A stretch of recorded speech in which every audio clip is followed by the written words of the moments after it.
Hello, everyone. Welcome back. I got Belleair here. We're doing our top 20. This has been something that I've been looking forward to really every single event that we've had now that, we're continuing to get the rankings out and we got Belleair on now. So, Belleair, how you doing? I'm doing fantastic. How are you doing? I'm doing pretty well. I'm doing pretty well. I'm repping the Durham Bulls hat because of the whole Raleigh thing. Last time I was still on my national championship victory lap, and I figure I should be done with the victory lap by now. But gonna keep repping the Raleigh gear. You can see or right here. The top most hat is missing from that rack. It's on my head right now. So yeah, So we like to see no space station gaming hat this week. no space station gaming hat this week. I Um, I could have shown up for them last week for sure, and I put them in the thumbnail and everything. But it's like this week I got to calm it down a little bit. I'm not sure where they're gonna land in your rankings. I know where they land in mine. I'm sure we'll talk about it when we get there. But yep. oh yeah. So Well, it's a pleasure to be on. I guess saving the best for last, or perhaps the worst for last. Time will tell, and your audience maybe they can stick around just to see if we totally bomb on this or not. But I have faith. yeah, I believe in us. We'll let the audience decide though. um, but yeah, we've got our post event two rankings. So we've been through, two different events. We had our preseason, post event one, and now it's like we've really gotten a good look at these teams twice.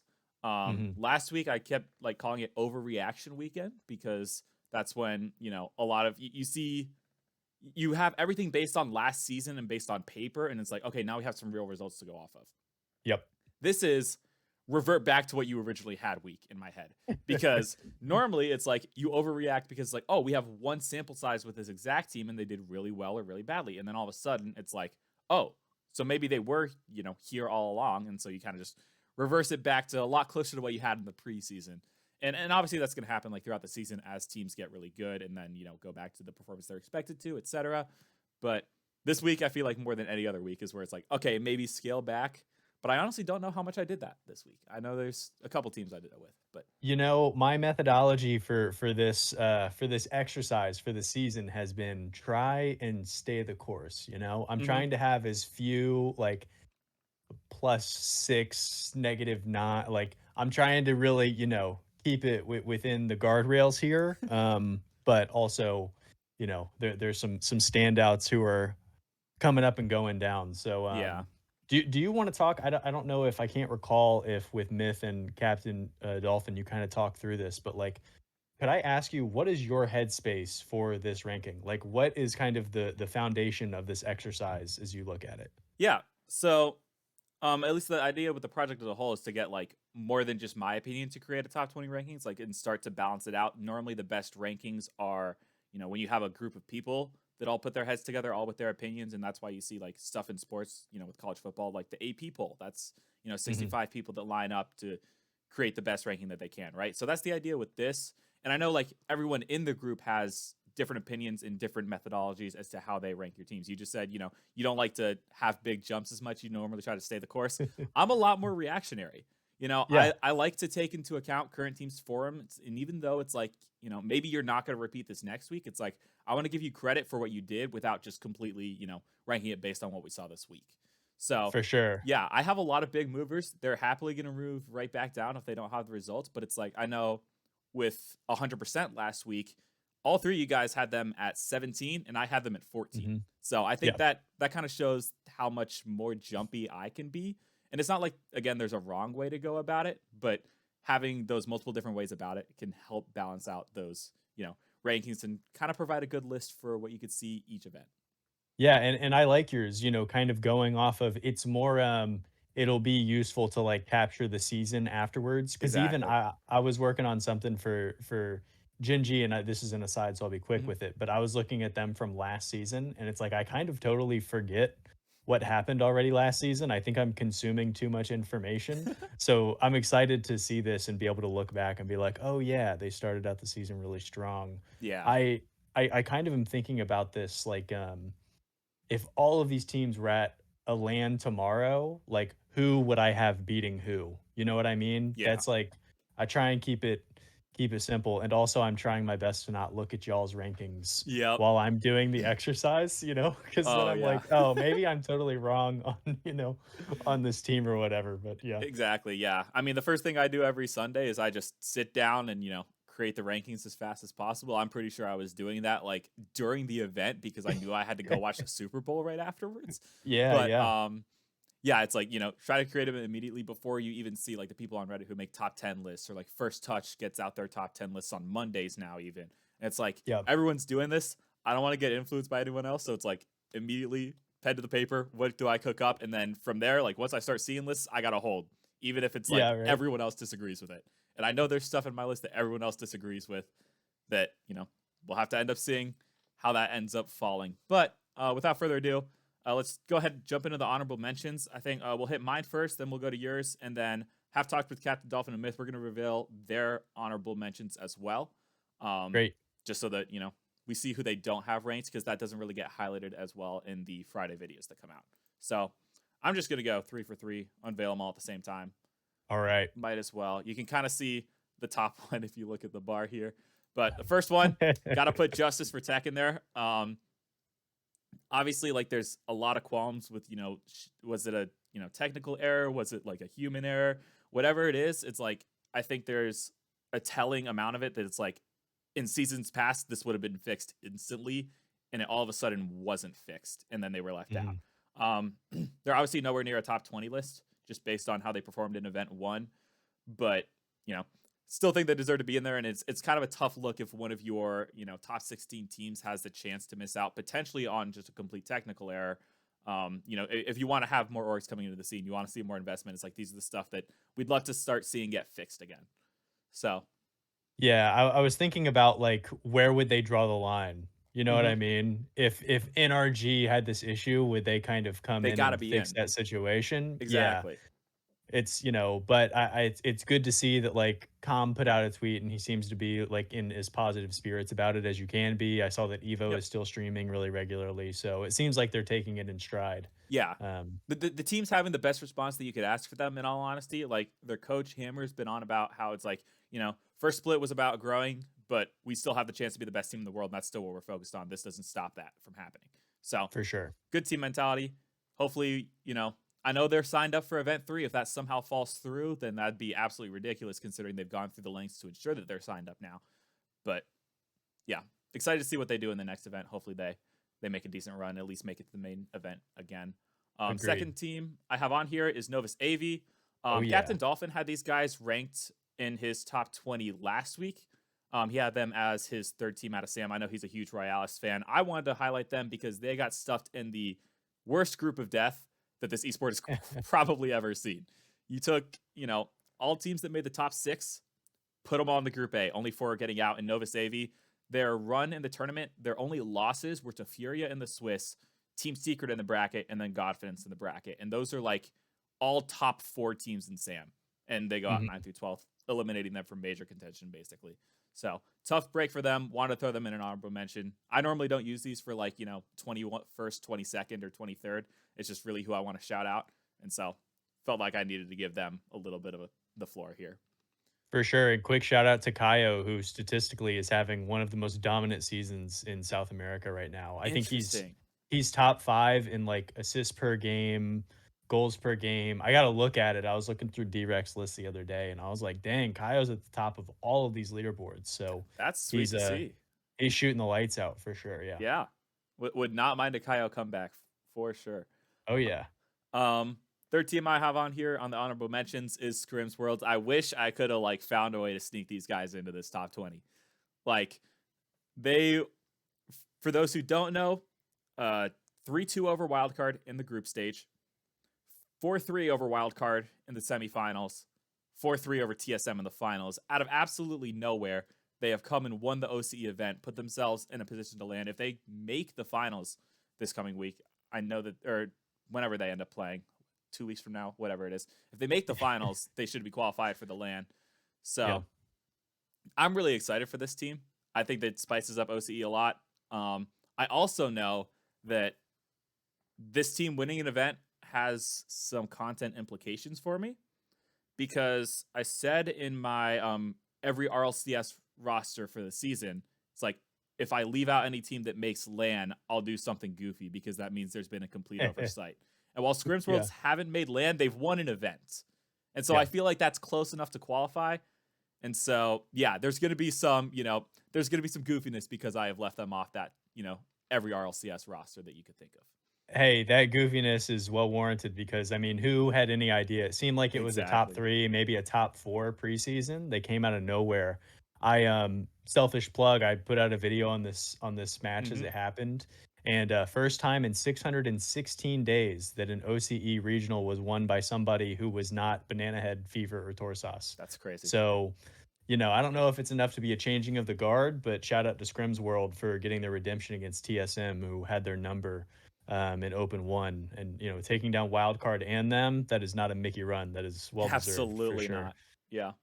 And like, even if it's not the changing of the guard per se, it does make this region the most interesting. Like at Oh this yeah, point in the season, OCE is the only region to have 4 different finalists across the 2 events. Like man. if you had to guess a region that would have 4 different finalists, I don't think OCE would even like be in your top 5.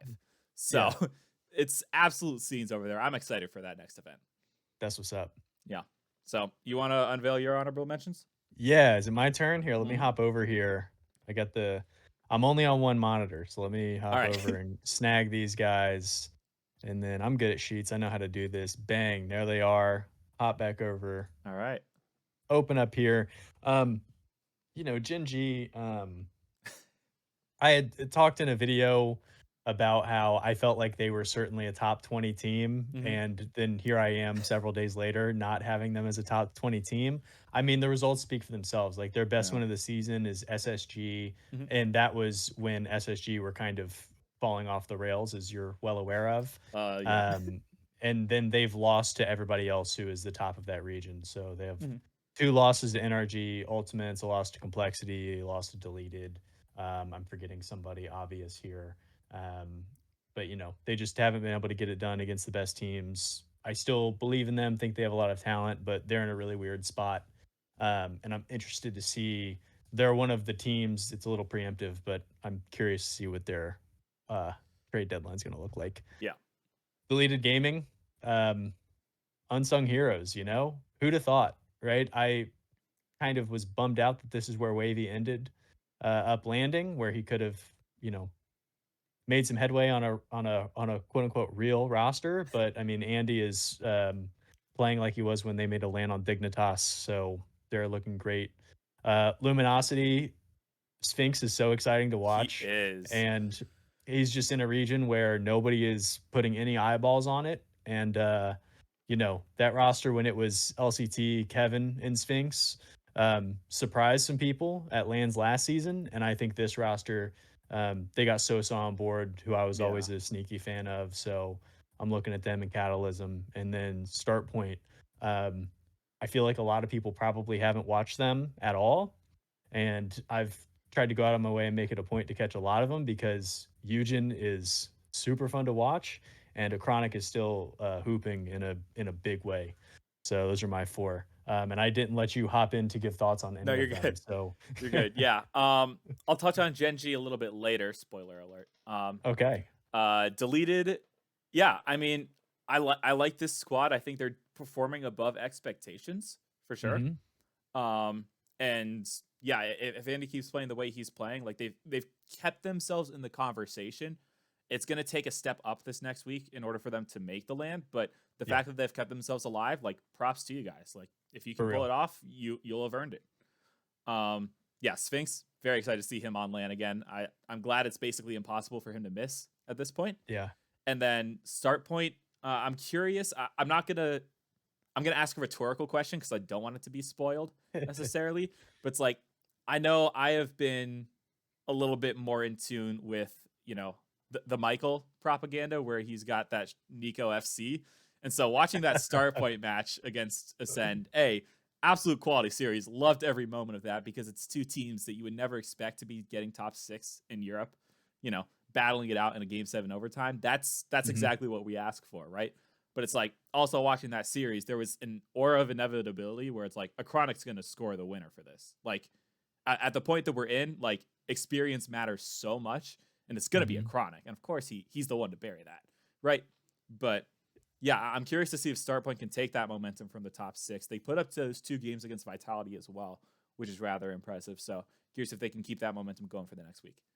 Me too. A lot of fun teams in Europe. I could have made this honorable mention list 15 I long, feel but that, yeah. I cut Scrims World from mine because I was just like, I don't want to double dip on, what we might be talking about. But Yeah. yeah, these teams have been really cooking. Yeah. Speaking of honorable mentions lists that are pretty long, Myth has had 5 on here. So let's go ahead and reveal these. He has deleted gaming with a frowny face. So I'm not sure he's too happy about that. Rebellion doesn't make his list either, which Mm, I guess, not the most surprising. I know deleted was in there last week, so they've dropped down. yep. Chiefs also, I don't know if Chiefs dropped out of that list or not. They might have been in there last week, kind of low as well. Scrims Worlds, of course, and then the Luminosity shout as well. I guess we got some Sphinx Snowers in the chat. So Oh yeah. It's I gotta say, out of OCE, if you would have asked me before the season, I would have given an edge to Chiefs just because of the Razier's pickup, and mhm. I feel like Hunter and Kaka had a great not FIFA Esports World Cup. So I'm surprised at the results so far, but Yeah, yeah. honestly, I was a bit of the opposite at the beginning of the year, where I was like pretty high on obviously the Forber Power roster that had won Hmm. everything. When they switched back, it's like okay, these guys still have to be number one.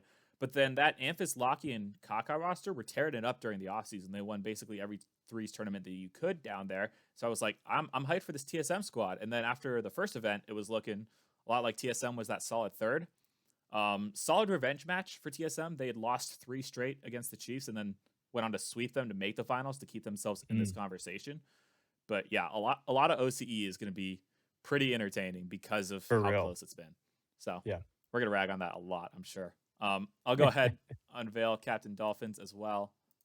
We've got Novus AV dropping out and Hey. Ascend with the Nico FC club shout on here.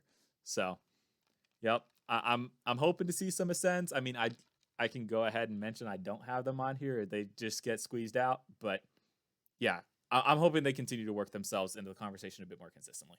I agree. That team's really exciting. They feel queso-ish. They Yeah. feel snowman-ish, just a super young team. Although they're a little older. I think all of them are in the like 16 to 19 Hmm. range as opposed to like super young, but Yeah. I digress. Yep. All right. I'm gonna go ahead and hide Myth and Dolphins rows. I don't know why it's spoiling where complexity is, but if we hide this high quality production, Ooh, all right, and then let's go ahead unveil number 20, let's do it. Chiefs and Wildcard. All right. Hey, OCE, we knew we'd talk about them. Yeah, we did. So I'll go ahead and start with Chiefs. I had to drop them down 3 spots just because I I wanted to keep them above TSM despite the fact that yeah, I kept them. I had to think about that for a second. I wanted to keep them above TSM despite the fact that TSM took that sweep in the bracket just because it's 1 series win for TSM compared to the 3 series wins in favor of the Chiefs. So that Mm. does have them above them despite TSM making the finals, but couldn't drop them out of the list. They're still a top 20 team for me. Yeah, I think knowing that you have them here means that you might have some other OCE teams. I'll Mhm. just kind of pre-spoil. This is my only OCE team. Maybe I'm just a little lower on the region than most are, but I just look like I'm basing all of this on lands and the fact that they've Yeah. kind of hit that top 8 threshold time over time just kind of restricts me to one. Of Mhm. course, wild card ended up dropping out in the semis, but I still think that if they were to all play tomorrow, I still think they're the strongest team. Yeah. So yeah. Yep. So yeah, that's actually like been something with you across the entirety of the rankings. Like wildcard, is the highest OCE team for you, but they've dropped 2 spots from 18. So you've been a Mhm. lot lower on how OCE could end up swinging up into like some of the higher rated European or North American teams. But yeah, I mean, unfortunately with wildcard, like they've probably got to drop a little bit based on not winning everything. That's kind of the standard that they've Yeah. set for themselves. But yeah, surprised we both have OCE 20, but glad to see they're I on the list. know. Yeah. I like the all purple row to start. Hmm. Let's see how many rows we can go, Yeah. color coordinated. I I don't know how think long it'll go. color coordinated is a lot easier. or in a row we can go color coordinated. Let's find out at 19. I clicked on the thing to spoil it, but whatever. Gen G and Team Evo. So this does match Mm. All color right, wise. look at We're back us. into the red. So yeah, I mentioned I would talk about Gen G.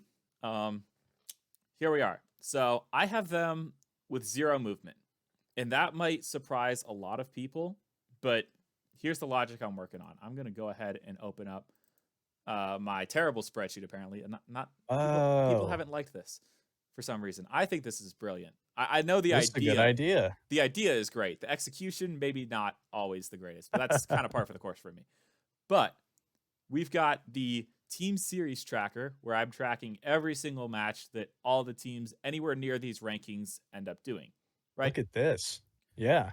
With Gen G, what I've based this on is this event, they lost to Complexity Ultimates 9 Lives.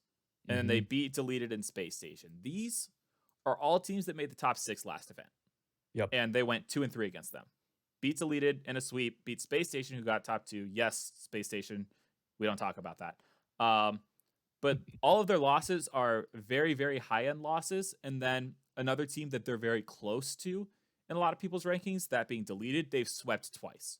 Yeah. So, in terms of the performance that Gen G put up this weekend, I honestly thought that's about what I would have expected of them. Like, if they don't run into 9 lives there, I think they still make top 8. They're still, much more in the conversation than they are now. But they really just got unfortunate with the bracket. So I don't really actually have them moving down at all. Yeah, they also just had a tough weekend. It's tough to have a lot of takeaways, like the fact that Magic Bear shot 2 for 32 over the weekend. It's brutal. Cheese only had 19 total shots, which is not what you would expect from Yeah. him. He actually led North America in goals per game last season. So, it's just a weird weekend for them. I still like their team, but I'm adding teams like Evo, so I got to drop Exactly. somebody out, and Yep. that's the rub on it. So what about Evo, like you were saying? Man, surprising, right? Yeah. They remind me of like OG Esports from last season, Mm-hmm. where when you look on paper, you're like, I don't know if this team has the firepower to really make any noise, but they're all veterans. They're not afraid of anybody, especially in that. Who were they beating and then they had to come back on them? Team Ultimates, I think they had them on the ropes like Oh 3-1 yeah. in a series or something like that. And they're showing speed on the camera, and he's just like death staring, just like looking it down. I was like, man, these guys aren't afraid of anybody. No. But ultimately, Ultimates, pun not intended, ended up coming back and whooping them. I've always been a sneaky fan of Relating Wave. Arju had a great weekend, Arju was so phenomenal in that series. Yeah. yeah, they hop in, and I really like one last thing that they all rock like 2 or 3 generation ago decals. Like Arju was on like the Carbonator with Yep. Reapers. I was like, oh man, I That's haven't seen awesome. this in so many seasons. So that was cool. Yeah. But yeah, Team Evo are looking great. Yeah. Um, I would say I'm excited to see what Team Evo do this next event.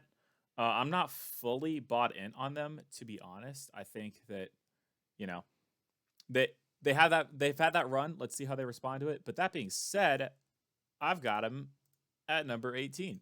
Hey, So oh, the color coordination yeah, dies. color's gone unfortunately. But yeah, I have Team Evo at 18.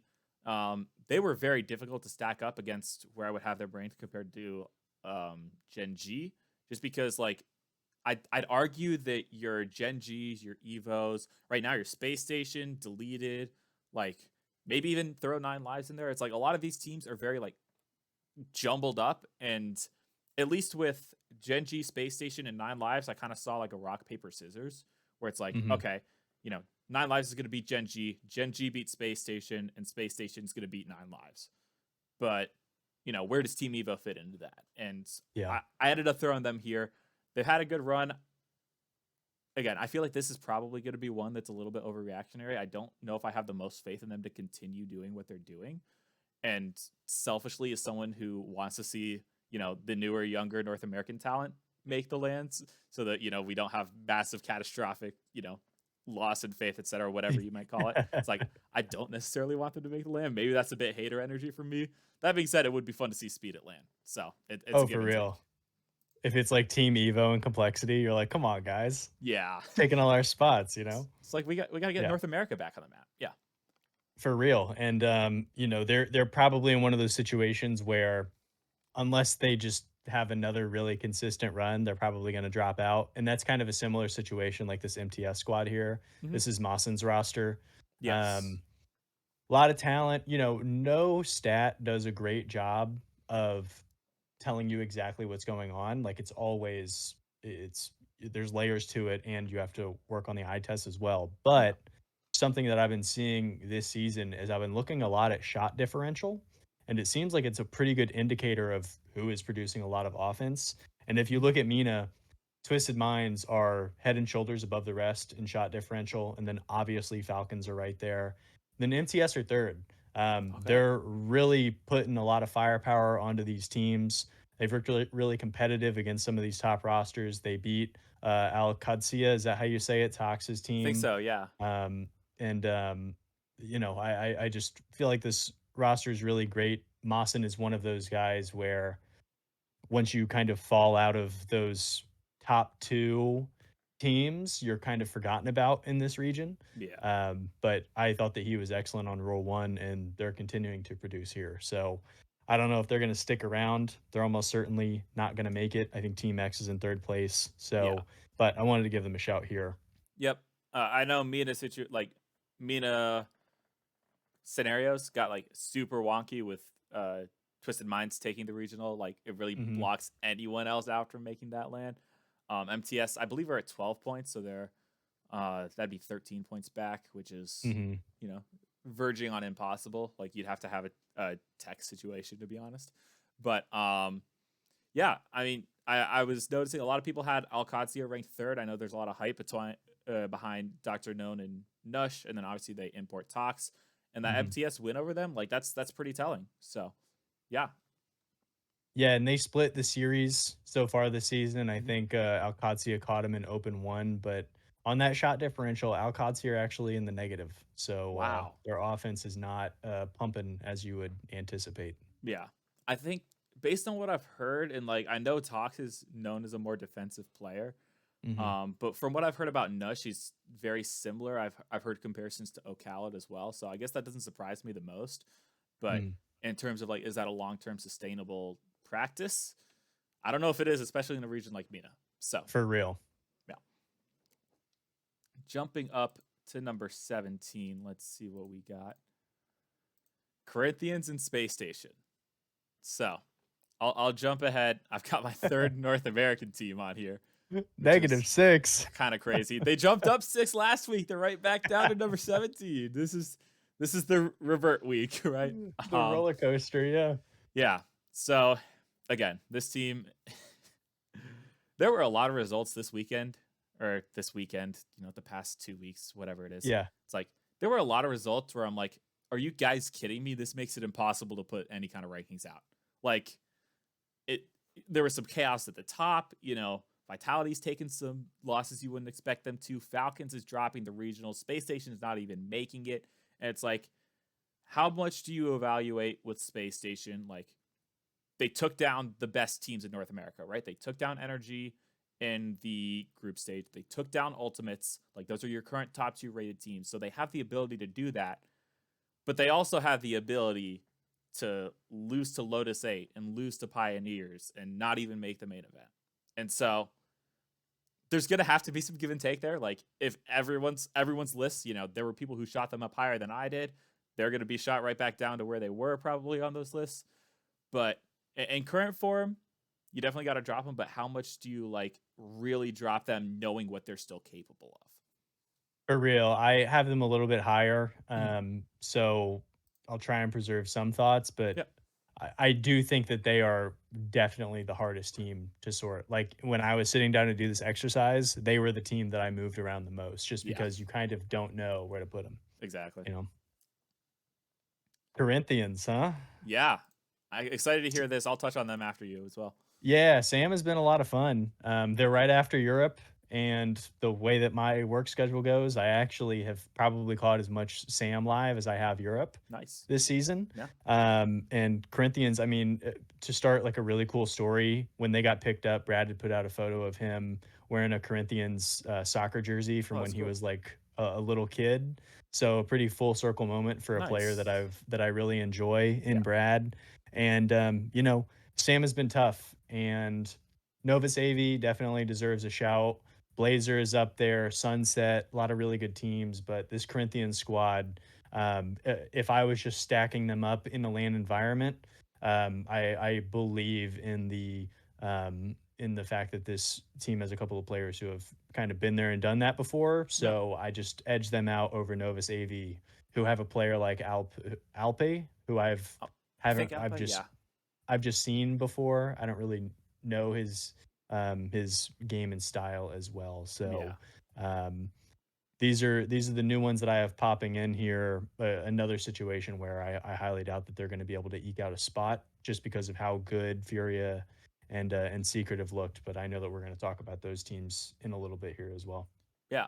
So with Corinthians, I don't have them on my list, unfortunately for them. But yeah, they were in that group B actually in South America. So they got a little bit of a freer path to that top Yeah. six just based on how the groups broke down. But I also know it's like keeping in touch. John, aka Always from the subreddit, he's very in tune with what's happening in Sam. And it's like one of the first things that he mentioned when he looked at those groups. It's like, Corinthians is a good team. They just, really underperformed in event one. So that's why they're not part of that top six that got left out of group A.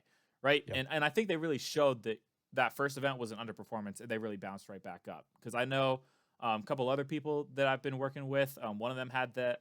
It was Humberto at the time, but had them in their Mhm. top 20 preseason. Obviously, had to drop them out after the first event. But yeah, started to see Corinthians pop up. They're really working themselves into that third conversation.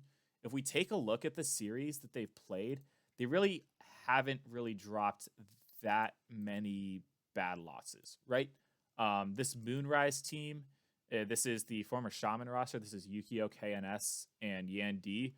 This Mhm. is, a game 7 loss. This is where their underperformance comes in. But other than that, it's like they forfeited their seeding match, which really put them in the situation. You would maybe even expect them to win over Nova Savi, to be honest. A loss to Godfidence here isn't bad. And then they lost to Secret in 7, which I know a lot of people give a lot of respect to Secret. And so if you're taking them to the distance, throw some respect on Corinthians as well. And then losing to Yep. Furia. So definitely not bad runs for them. And I could see them continuing this form. And let me just say real quick, this sheet is so killer because you have no idea how much time I spend every day just clicking back and forth between open 1 and 2 on Liquipedia to remember what Yeah. happened. So this is a fantastic idea. Yep. I appreciate that. Yeah, I've considered trying to divide these up by, each event. Obviously with Sam, it's pretty easy because I'm not going to have a team on here that doesn't make the main event. Yep. That being said, Yonko could work themselves into this conversation, and they've failed Hey, to make the main event, which is kind of is insane. Yonko, is that Pan's team? Yeah, that's Pan and Davitrox as well Yeah. as I feel bad that I'm blanking on the last guy, but yeah, they somehow It's not missed. it's not Misery. I don't know who their third is.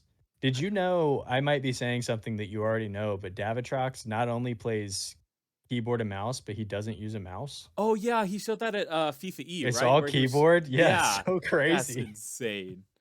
But yeah, the telling the different events apart are going to get a little bit difficult when I continue ranking Synergy here, right? Where it's like they're going to keep showing up in red. There's no color difference, but Yeah.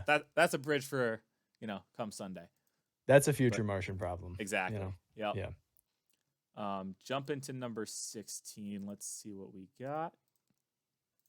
Geek doubled up, so it's our Hey, first. look at that. It's our first matching ranking. I have them dropping 1. You have them dropping 4. Yeah. So you want to go ahead? Yeah, I guess I'll just be quick and say, this team is super disappointing just because of what the roster is on paper, you know? Mm-hmm. Um, you expect more from them. Um, I try and it's tough because especially for me, all the players are significantly younger than I am, so it feels weird to criticize individuals, especially when most of them can't even legally drink. Yep. But little stuff like I feel like on paper, Joyo is the leader of this team, and putting out cryptic tweets afterwards about like how things aren't going as well as you would anticipate. It just seems like the ship has some metaphorical holes in it here, and it's hard to see a world where they recover with this roster. Probably one that makes some adjustments at the trade deadline. A team that seemed like they were in contention for a land spot that is just cratered over 2 events. Yeah. Um, this is the second time that we've seen Joyo and Oli team up. They were Mhm. teamed up at the first split last year with Rezi. I know there was a falling out between Joyo and Rezi after that split, which led to them all splitting up. We would obviously go see Joyo join Archie on Oxygen. I rate Oli pretty highly. I think he's a great player. Yeah, I do too. And at least on the personal level, like the fallout for that roster wasn't in between Joyo and Oli, Mhm. but they've really got to figure out because again, they have the talent, right? They were expected to be fifth in Europe and potentially contending to push into that spot that Gentlemates holds, right? But we just have not seen that. And losing to, I mean, they lost to 100% this last weekend, right? Mhm. And the first weekend is more understandable, or maybe they lost to 100% to get into that seeding matchup in the first place, where they had to face Yeah, I Ninjas and know what Vajamas. Open 1, they dropped out, like, first round of playoffs. They did not have a good showing. Yeah, um, but really, like with Open One, oh, Geek here. It's like this is the matchup that really screwed them, where it's like they lose the seeding matchup to 100%, and then because Ninjas and Vitality faced off earlier, they're facing what a lot of people had at the time as the third best team in Europe, right? Yep. This one, it's like okay, you have your chance to take your revenge. Like you're taking the expected losses with Carmine and the Swiss Ninjas here, right? But it's like this is everything you could ask for. This is taking down 100%, keeping yourselves in the conversation, and they just couldn't get it done. So Yeah, also using ninjas as a level setter there to be 1-7 against them in 2 series is yeah, not very good. yep. A team that you should probably be a little more competitive against. A lot of your turn, my turn offense, is just surprising. Hmm. Yeah. All right, let's jump up to number 15. Double matching? Yeah, look Oh, at that. hey. So Alright. 9 lives doubly rated. I have them moving up 3. I'm gonna be honest. I don't really know why I had them 3 spots lower after last week. Yeah, what the heck, Martian? Yeah. Not a Kofor believer? What gives? I guess not, and that's like this is 2/3 of my former team. I Right? know. Like I rate Hawks in Chicago very highly. They're obviously in the land spot right now. By the way, Team Envy, I hear you're looking for teams to pick up. I found you one. They're right here. They're Hmm. right here. I don't know why that hasn't been acted on yet, but hopefully before the next event they get something because it's absolutely wild For that a real. team that is like lined up to go to land, not even just like 100% is in contention. They could work their Yep. way up into that fourth spot. No, these guys have the fourth spot. If they Mhm. get top four, they're basically good unless someone makes finals like they did in the first event. Yep. But yeah, 9 lives. The hype is starting to be real. Excited to see, if Kofor does make land. I think it'd be a new North American player on land that there's been a lot of hype behind, and he's got 2 really steady figures behind him with Hoxer in Chicago. So yeah, working these guys up in the conversation a lot more than I had them last week, I guess. Yeah, I am curious to see if they end up getting picked up because I remember it was in Open 1, they were, like, at the desk, and Herc had said something before a matchup against, like, Deleted or something. Herc had said, "I think, this team has, like, a little less to worry about because of stuff that I can't say on stream," and everybody was like, "What are you talking about? I missed that, huh? Is that telegraphing, an org pickup? I don't know. But, Kofor is a breath of fresh air to get a new NA player and also one who's, for what it's worth, like a unique looking individual, which I think is super Yeah, cool. Just to have somebody who immediately pops with some personality. He's like Stizzy-esque in that way, where Stizzy just totally bleeds his personality. Um, Chicago and Hoxer have not taken any steps back. The offense is cruising, and they have some pretty big wins under their belt. So it's tough just because I feel like they have a pretty predefined ceiling, in my yeah. opinion. But they also have a pretty rigid floor as well, where they're beating who they should be beating to kind of get that fourth spot, like you're talking about. Yep. And like with these 2 players, like Hawks or Chicago were a top 8 team in the world Yeah, last year. Obviously, they had LJ, which let's hold the jumping to comparing Kofor to LJ too much. They're big not shoes. not on the same level just yet, but it's like we've seen that the duo of Hawks or Chicago could still be on a top 8 team in the world. And it's like if Kofor can really level up to that LJ level, or maybe he doesn't even need to get to that level of skill, but just meshes with Hawks and Chicago well enough. It's like this team could actually, start to swing up in there. I would have more faith in them as a North American 4 seed than I did OG at the end of last season, For right? sure. And oh, sorry, I didn't mean No, to go hop ahead. on Go you. ahead. Well, what I will say is you would think before the season that, oh, they're gonna have to kind of reconfigure their game plan here. You can't just slot Kofor into the LJ shoes and be like, have at it. But that's kind of what they've done. Like Kofor is still carrying the torch offensively for them, and has just looked way better than I anticipated he would coming Yeah. from a North American team last season. That I think he only made three out of the six top 16s. I'm So surprised he made that many, to be honest, because I know he was doing yeah, content runs for the sixth one, but it was like yeah. what I mean, sup, plot twist, cheer. Like he was on a Mhm. ton of rosters. So Yeah. yeah, little step bros is the content run. But yeah. Yeah. Not to completely speculate, but if Herc knows something, I know what org she's on. And this is something that I tweeted out like right when they were first announcing that they were looking for an organization. It's like, Is Herc Envy? Is that I don't know the she's Cloud9. oh, And interesting. I mean, Cloud9, they've got a co-owner who's very famously known for Rocket League, right? Hmm. They've got Herc still. It wouldn't surprise me if they're still looking around the scene. And the funniest part about this is that way back in the day, before the open era even started, there was a rumor that Hoxer was going to join Squishy and Gimmick on Cloud9. But the org he was on at the time, E United, ended up blocking the trade. Now, you know, time goes on, E United underperforms. Hoxer's mental kind of goes down because it's like, I just lost my chance to play with Squishy and Gimmick because this org is Yeah. holding me back. Like, I honestly don't blame the guy, to be honest. So eventually E United kicks Hoxer. And when they do this, very unceremoniously, Hoxer ends up tweeting out, hey, at Cloud9. And so it's like, the minute he announces he's looking for an org, I'm in his replies, quoting that exact tweet, be like, hey, Cloud9, look at these guys. It'd be Yeah, really cool to see that actually come to fruition, to be honest. So I kind of for hope that real. And happens. complete speculation on what Of Herc course. meant. Maybe it was Yes. something totally. Maybe Chicago just got a new dog, so he's in good spirits. I don't know, but I assume that it could be org related. That being So said, Chicago getting a dog, that would work twofold because they're Hawks and Chicago, I believe, still live in the same apartment building. So that's basically really, a dog for both of them. Boosts double the team morale. So I like that there you strategy too. go. Yeah. You know, I know Chicago and Mist were roommates for a bit. I think that's Huh. probably over, but everybody in the same building. Very Exactly. Yeah. interesting. What Yep. if they didn't know? They're just going to get the mail one day. They're like, It's like, what? oh, well, look at you. Yeah. All right. Jumping to 14. Can we do 3 for 3? No, I we doubt can't. it. I should have remembered that because you already have wild card down there. I put them on twice. Yep. All right. I'll touch. Oh, gosh, you go ahead.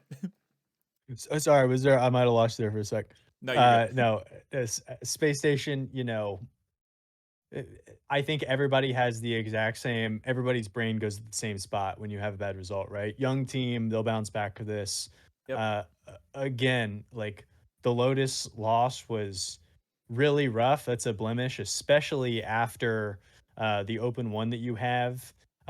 Losing to Genji is respectable, and then the way I look at it, if I were to put myself in the shoes of this young team with high expectations, you're going up against a Pioneers roster who has Jane Apps's veteranship in a round five and kind of have nothing to lose. So that loss you kind of understand as well. I only dropped him three just because for a North American region that has basically seen NRG just kicking back on the beach with like, you know, a mojito in their hands. Space Station were the only ones to put them on the ropes. Yeah. So still got to have them semi high. All right. Yeah, I guess I'll touch a couple more things on Space Station because I didn't talk about it earlier. But you mentioned like the Pioneers series where it's like they should be winning that. And truthfully, like if you put that series happening at any other point in time, I Hmm. firmly believe they take it and at a absolute maximum 4. Oh, It's yeah. like with this young of a player squad, like you can tell that pressure really, really gets to them. And that's, really showed its head when they were up 3-1 in the finals, right? And really showed its head in both the Gen G series and the Pioneers series. Like it became very real the possibility of what could happen to the point where I think their worry about what could happen ended up leading to it happening. And Hmm. so, learning to deal with that pressure obviously comes with being in scenarios like this. It's something that, there's some people like Justin immediately has the ice, right? It's his rookie season, he's hitting the most iconic shot of all time. right? Some Oh people yeah. just have it. But just because you don't have it inherently immediately doesn't mean that it can't be built up, and you can start to get used to that pressure and end up winning. You see this with G2, making it to the finals in Copenhagen, not playing their way, really falling short. But by the time they get to the finals in London, they're like, we know this pressure. We're fine. Let's go win this thing. So, And glass half full, maybe it's a great lump to take on the road. yep. Maybe you learn from this and bounce back. But Yeah. still a team that has a ton of talent. So Yeah. Yep. They've got one event. Like they're still in the conversation. So it wouldn't surprise me to see them overtake 9 lives if they can get themselves the bracket to do so. But could I ask you? I know this is probably already going to be your longest episode no, you're good. because I can't stop talking. But what's your perspective on wildcard? Because I looked at them running it back Yes. and assumed that they would kind of get lapped by one of these other amalgamations of a roster, but they've kind of held firm here. Of course, Open 2 was what I assume is probably going to be an outlier. I still think they're the strongest team in the region, but what do you kind of think about how they stack up against OCE? Is that just a bad result in Open 2? Is it close, or do you still have them kind of head and shoulders? Yeah. I think a prolonged period of dominance is just very difficult to pull off. Hmm. Um, and at least going back, I haven't seen the full series, but I do know that it's like a Scrims World 0 second goal in Game 6 to tie that one up, send it to overtime. And that gives Scrims Worlds the win in Game 6 to even force Game 7 where they beat Wildcard. Yeah. So, like, in all reality, if Wildcard puts the ball on the ground, they're in the finals, and maybe we're not even having this conversation right now. Hmm. Obviously, we are, but um, I respected the fact that they tried. Like at the beginning of the offseason, they tried to break up, maybe create a new combination of players that have a higher ceiling. You have that Banana Head Hunter Fiber roster that I was actually pretty excited to see what they could do based on all of their potentials. But in all of the offseason tournaments, it didn't work out. So it's like, okay, let's go back to what's tried and true and worked. The best thing for OCE is that there's more competition at the top. I don't think this is necessarily a wild card taking a step back, but it's the teams around them really starting to challenge them more. Your Chiefs would bring in Raziers. That's a really good player, one of the best players in the region now because of that. Just getting brought into the region itself. And then Yeah, Scrims World's also stepping up. Like Laxton looked unplayable in that Game 7. Like more dude. competition is exactly what they need. So Laxon was awesome in that game seven. yeah. It was unbelievable, and it's cool to see. I had talked about Lunar is a player who has the longest Wikipedia roster list I've ever seen. Like you almost have to scroll. He's been on Yep. so many teams. He's a player who retired last season, so to have that perseverance and like stick with it, and to have this result, awesome to It's see. Like massive, yeah. really, really hype for them. Yep. So, in terms of wildcard only dropping one spot, though, I mean, truthfully, if you put them on a land environment, like I still see them beating 9 lives. I still see them beating the Geekas. Like this is a roster Mm. that took down Gen G last year. Like you can say what you will about Gen G at Worlds, they still took them down. They took down Oxygen. Like every single land event, they had kind of a surprising result that you know kept them going to 2 and 3. So I find it hard pressed to drop them too far, just knowing it's like maybe I wouldn't predict them like going into the next series where they're going to line up across the pitch from an EU3 seed. It's like I want to predict these guys to beat Ninjas in Pajamas, but it's like, maybe they just randomly do. And that's kind of the beauty of this team where it's like, oh, they'll pull off one upset and at least do that to get to 2 and 3 Yeah, who do you think is the best player in the region? in the region in OCE. Um, I haven't watched the closest, but I would still probably give the nod to Banana Head just based on what we've seen on land the past 3 years or I three I I events. agree. I haven't watched too much of the. I think the only OCE Rocket League I've caught this season was the Scrims World semis and Mhm. grand finals. I went back and watched those, but Nice, yeah, I still think it's Banana Head. I yeah. agree. So yeah, let's jump on ahead to number 13. 13. 100% Hey, doubled up. all right. So I got him up 1, you got him up 4, which is actually super ironic considering the Geek tie had Geek down 1, you had him down 4. So, Yeah, yep. swap spots. Yeah, this Um, go this ahead. 100% run, the fact that they've done it again proves their legitimacy. I know that was a big point of hesitation for a lot of people moving them up in their rankings too far last event. I was one of the, you know, most overreacted to them because I looked at the head to head over Geeky and I looked at the head to head over Dignitas and was like, even if they jump right back down the next week, it's like I feel like that head to head earns them this. Mhm. But this really solidifies them into, you know, they only move up one for taking ninjas to the brink and getting that top. Was that a top six result again? Yeah, it Yes. would have been a top six result. But yeah, they're going to be showing up on a lot more people's lists if they rank down to 20 this week. This team is sick. They have Yeah. no coach, and yet they have the best kickoff strategies in the region, I I will think. mention actually. So I don't know if Liquipedia is updated. I know you mentioned this in your video, but actually they brought Noah on for the interview Oh, after an sick. All right. 100% win. So I think that was basically their coach reveal just on the broadcast. So if you missed Nice. that moment, you probably wouldn't know about it. But yeah, Noah is coaching them, and I think that makes a lot of sense to be honest. Yeah, Noasaki's a great coach, and this team is just not like backing down. I can't believe they have 14 overtime winners this season, which Yeah, is just preposterous. that's Like they moist just esque. Absolutely. they're just going to overtime with everybody and Yep. they keep winning.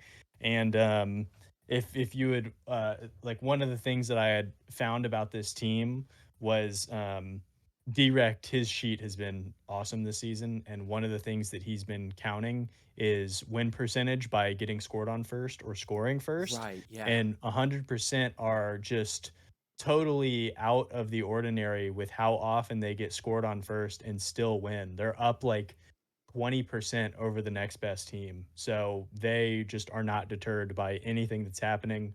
Get scored on first, go to overtime, who cares? Yep. They're a fun watch for sure. Yeah. So, I mean, they're 2 points back from Ninja Pajamas right now.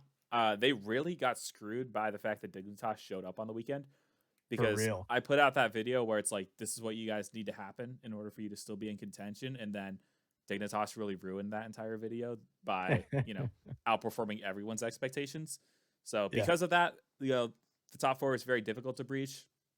But like based on their points alone, like if you just shove them into North America with the same amount of points, they're tied for a land spot, and I think that's deservedly so.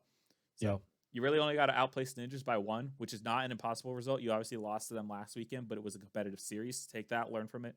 You know, you've got a chance. So excited to see if they can actually continue this momentum or even build on this momentum to go even further. Agreed. So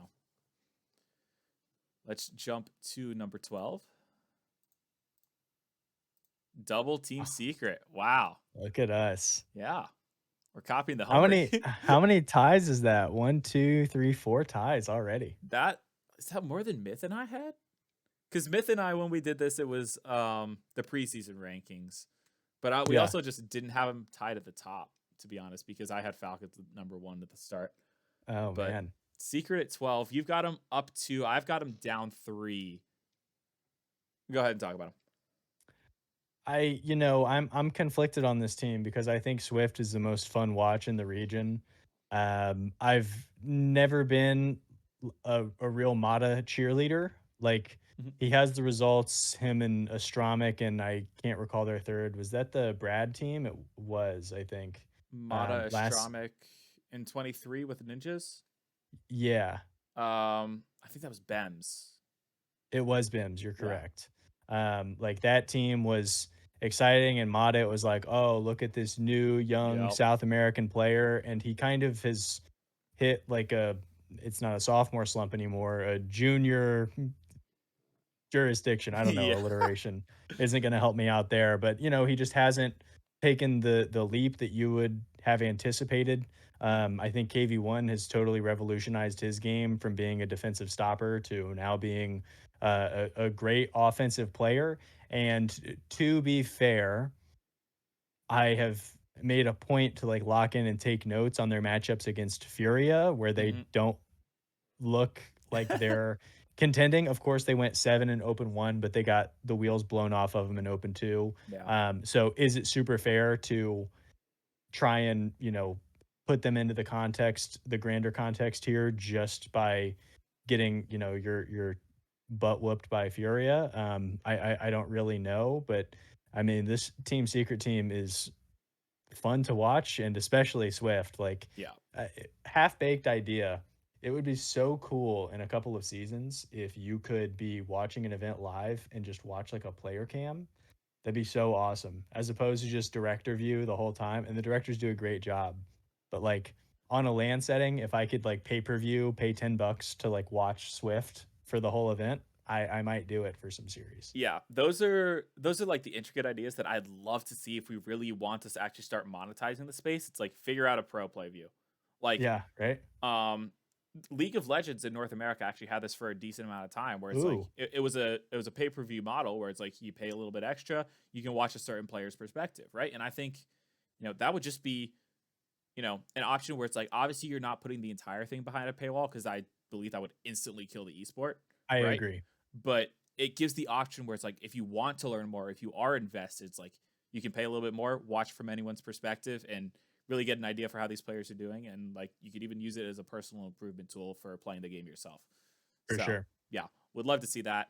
I dropped Secret 3 spots.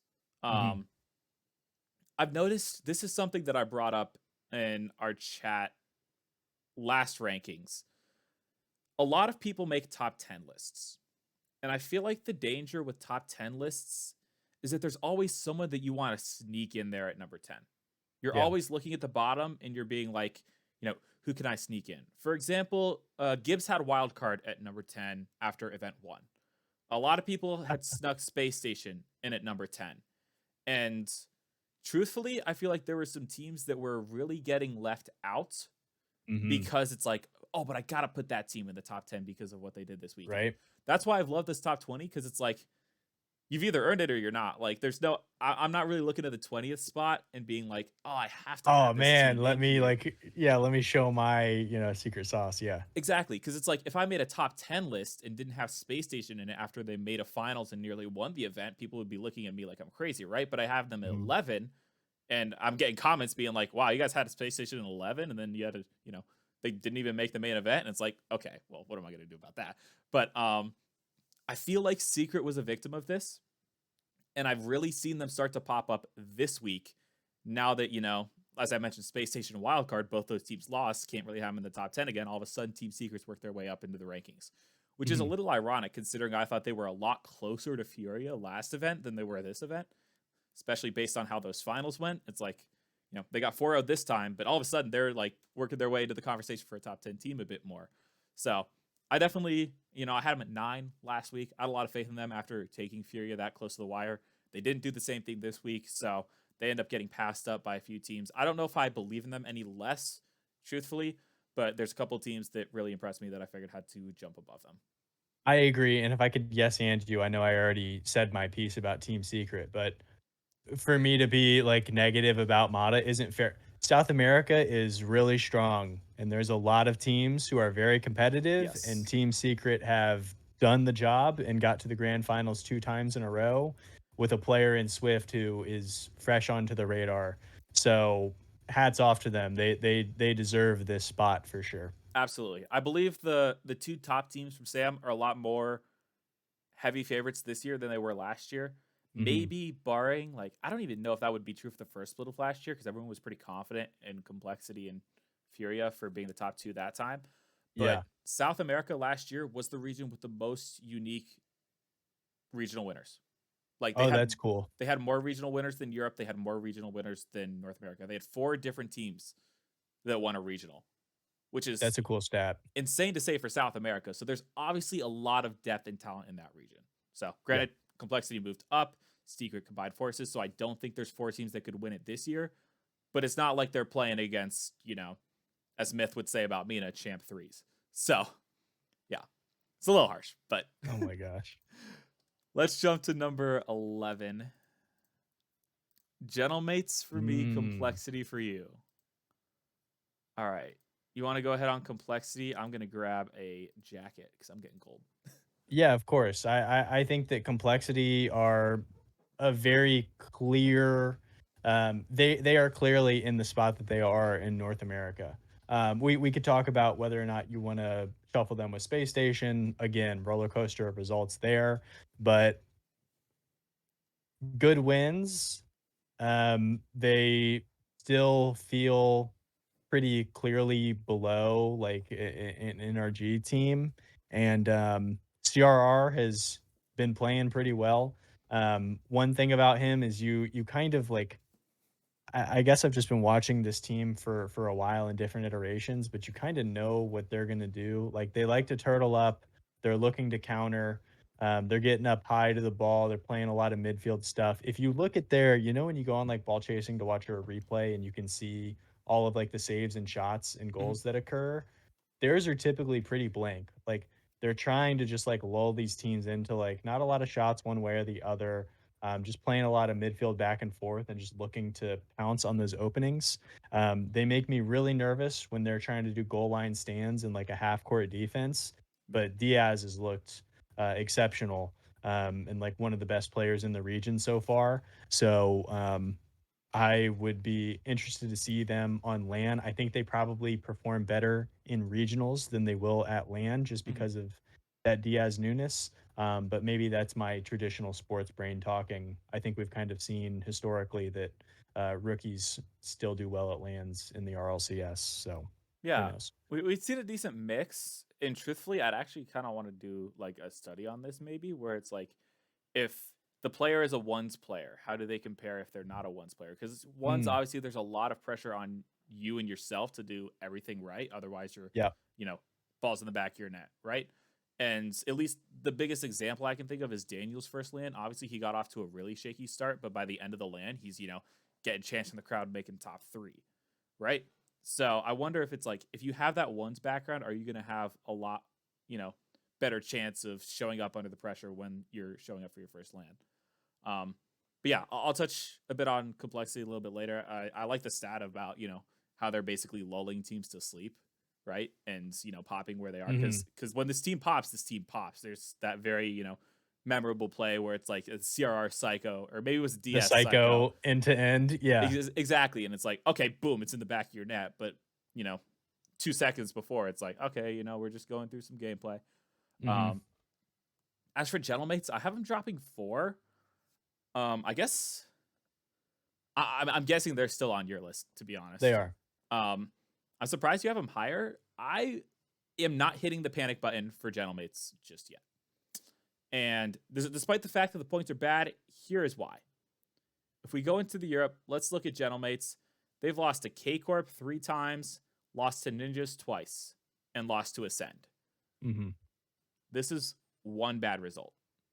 Truth be told, like yes, you could wish this series against Ninjas and the Swiss is more competitive, but at the end of the day, it's like you lost to K Corp. You're expected to lose to K Corp. You beat 100%, who's still doing decent in the region, right? Hmm. And you took a bad series against Ascend and lost it. It's unfortunate that it knocks you out early, but it's one upset in the grand scheme of things. It's not like you are consistently showing signs of weakness.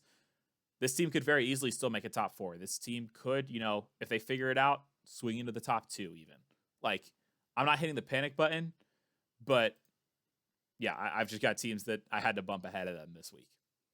It's not a good result, and like you said, I have him a little higher, but I also am not hitting the panic button. Of course, like a terrible weekend that had a lot of people being like it was very "I told you so" Hmm. about how they could have gone a different direction this offseason, right? There was the, Itachi Oski Yeah. rumor, and then they go this way, and it's like, "Look what you did." It's like, well, that's very hindsight is 2020, but yeah, Yes. bad loss, but Ascend were on fire, and it's the same thing as, like, wild card, right? Where it's like, Scrims World were just cooking, so Yeah. same with SSG, like, I'm not gonna totally panic on any of these teams after 2 events. Exactly. Yeah.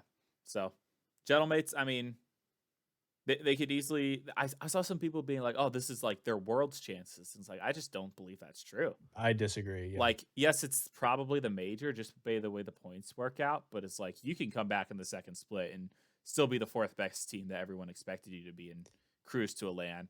And If second split is worth more points, still qualify for worlds. And even if they don't make worlds, they're by far and away still the favorites to win that LCQ.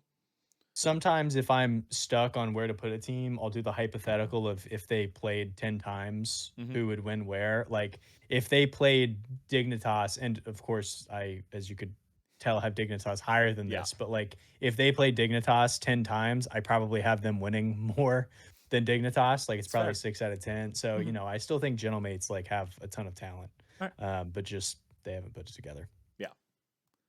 Let's jump into our top 10.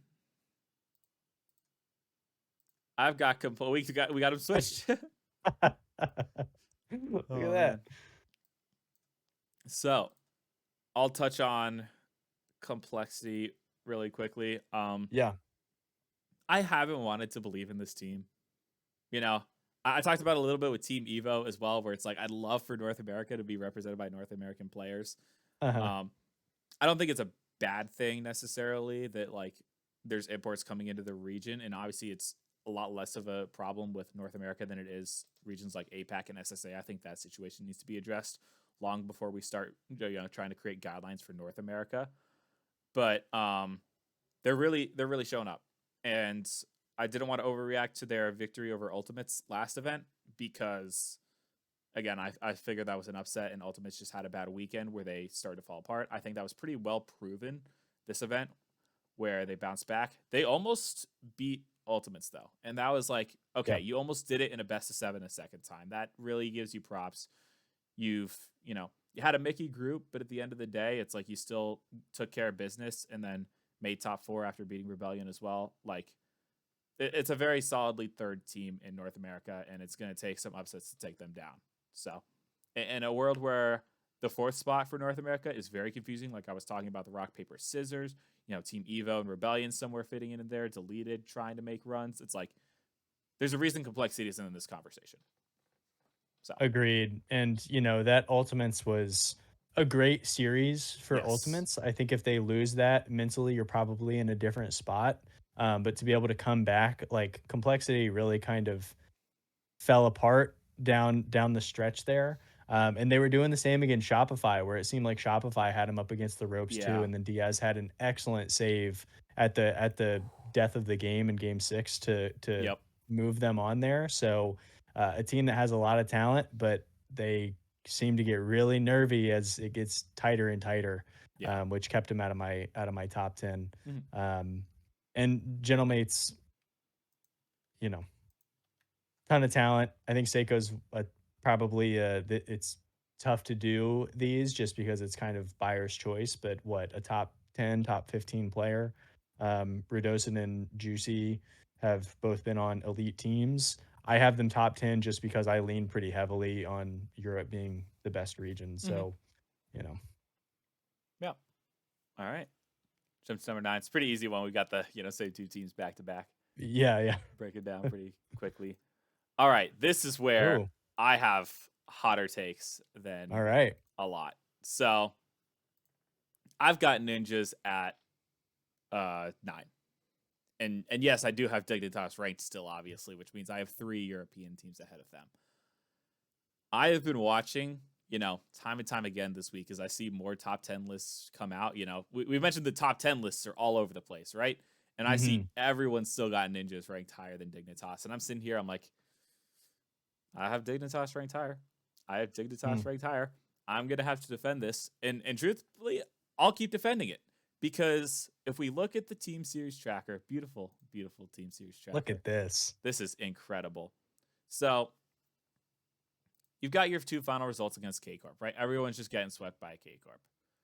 Dignitas, however, actually a lot of this conversation really hinges on Vitality because Vitality is like your expected second best team, and yet they got beaten by Ninjas and Dignitas. Hmm. In my eyes, you've got Ninjas taking down Vitality. Congrats. This probably moves them into that very solidly third spot by the end of Friday, right? Then by the end of Saturday, it's like, actually, I made the video on Friday where I'm like, if we assume the top 3 teams continue to win out, and this included Ninjas in Pajamas, Dignitas comes in there and beats them. Yep. And it's like, okay, that throws things for a wrench. All of a sudden, it's like, does Dignitas jump above Ninjas? At that point, no, because Ninjas still have a win over Vitality. So even though the fact that Dignitas have upset Ninjas, Ninjas have upset Vitality. If we're just gonna go like pound for pound for pound, it's like I can't rank Dignitas over Vitality without seeing it first. And then we saw it because Dignitas takes down Vitality in the bracket. And so the question is, do you drop Vitality below Dignitas? Well, that remains to be seen. I won't spoil that just yet. But in terms of Ninjas, I feel like they get the short end of the stick on this conversation because their series over Vitality comes in the seeding match, where it's like, you're going top 6 no matter what. This just The depends on stakes aren't as high. exactly. This depends on who you play. And that's why, like, with something like Wildcard, I think I commented this to someone on Twitter. It's like, what are the implications of Wildcard losing to Scribs World in the seeding match? And I'm like, this doesn't matter if they go on and Mhm. win the event still. Now, granted, it ends up going on, they lose to Scrims Worlds again, so it does end up having some effect. But it's like, this win over Vitality, congrats, you did it. I don't want to take that away, but the stakes are a lot lower than in a best of 7 when elimination is on the line. In the best of 7, not when elimination was on the line, but in a best of 7, you lost to Dignitas. You still got yourselves top 4, which is important, but when everything was on the line, Dignitas showed up. So I do have Ninjas in Pajamas dropping a decent amount from that. I know a large reason why I had them rated so high at the beginning of the season was because we believed in what they were on paper. I still believe in them to, be a LAN team for Europe, but I think they're right now just barely 4th. And I have a question for you, and Mhm. a contradiction can still be true. Like the answer to this could be one or the other, and your rankings could still be what they are. But Yeah, out of Dignitas and Ninjas in Pajamas, who do you think is more likely to make a top 4 appearance in Birmingham? in Birmingham. It would depend on the teams that it would depend on the team's form, right? Mhm. In terms of which team I would trust more, it probably still would be Ninjas. But considering, I like to have the rankings more reactionary, it's like Yes, based on what we saw this last weekend, I've got more confidence in Dignitas. I So agree. if Dignitas go out and we see the exact same results that we saw this last weekend as we do next weekend, it's like I'll have more faith in Dignitas to be making top 4. But Yeah. I do believe in the paper of Ninjas in Pajamas to, continue to bounce back and be more likely to make that top 4. But yeah, I see what you're asking. When you're playing like NBA 2K and the teams have like overall ratings, Hmm. I think Ninjas in Pajamas has a higher overall rating, Exactly. Yeah. even if Dignitas, yeah. Yep. Um, and on Dignitas, like what an event, right? I Hmm. think like when I was a kid, I watched a lot of like Ball is Life and Hoop Mixtape, which were these YouTube channels that used to put out like compilations of like high school basketball players.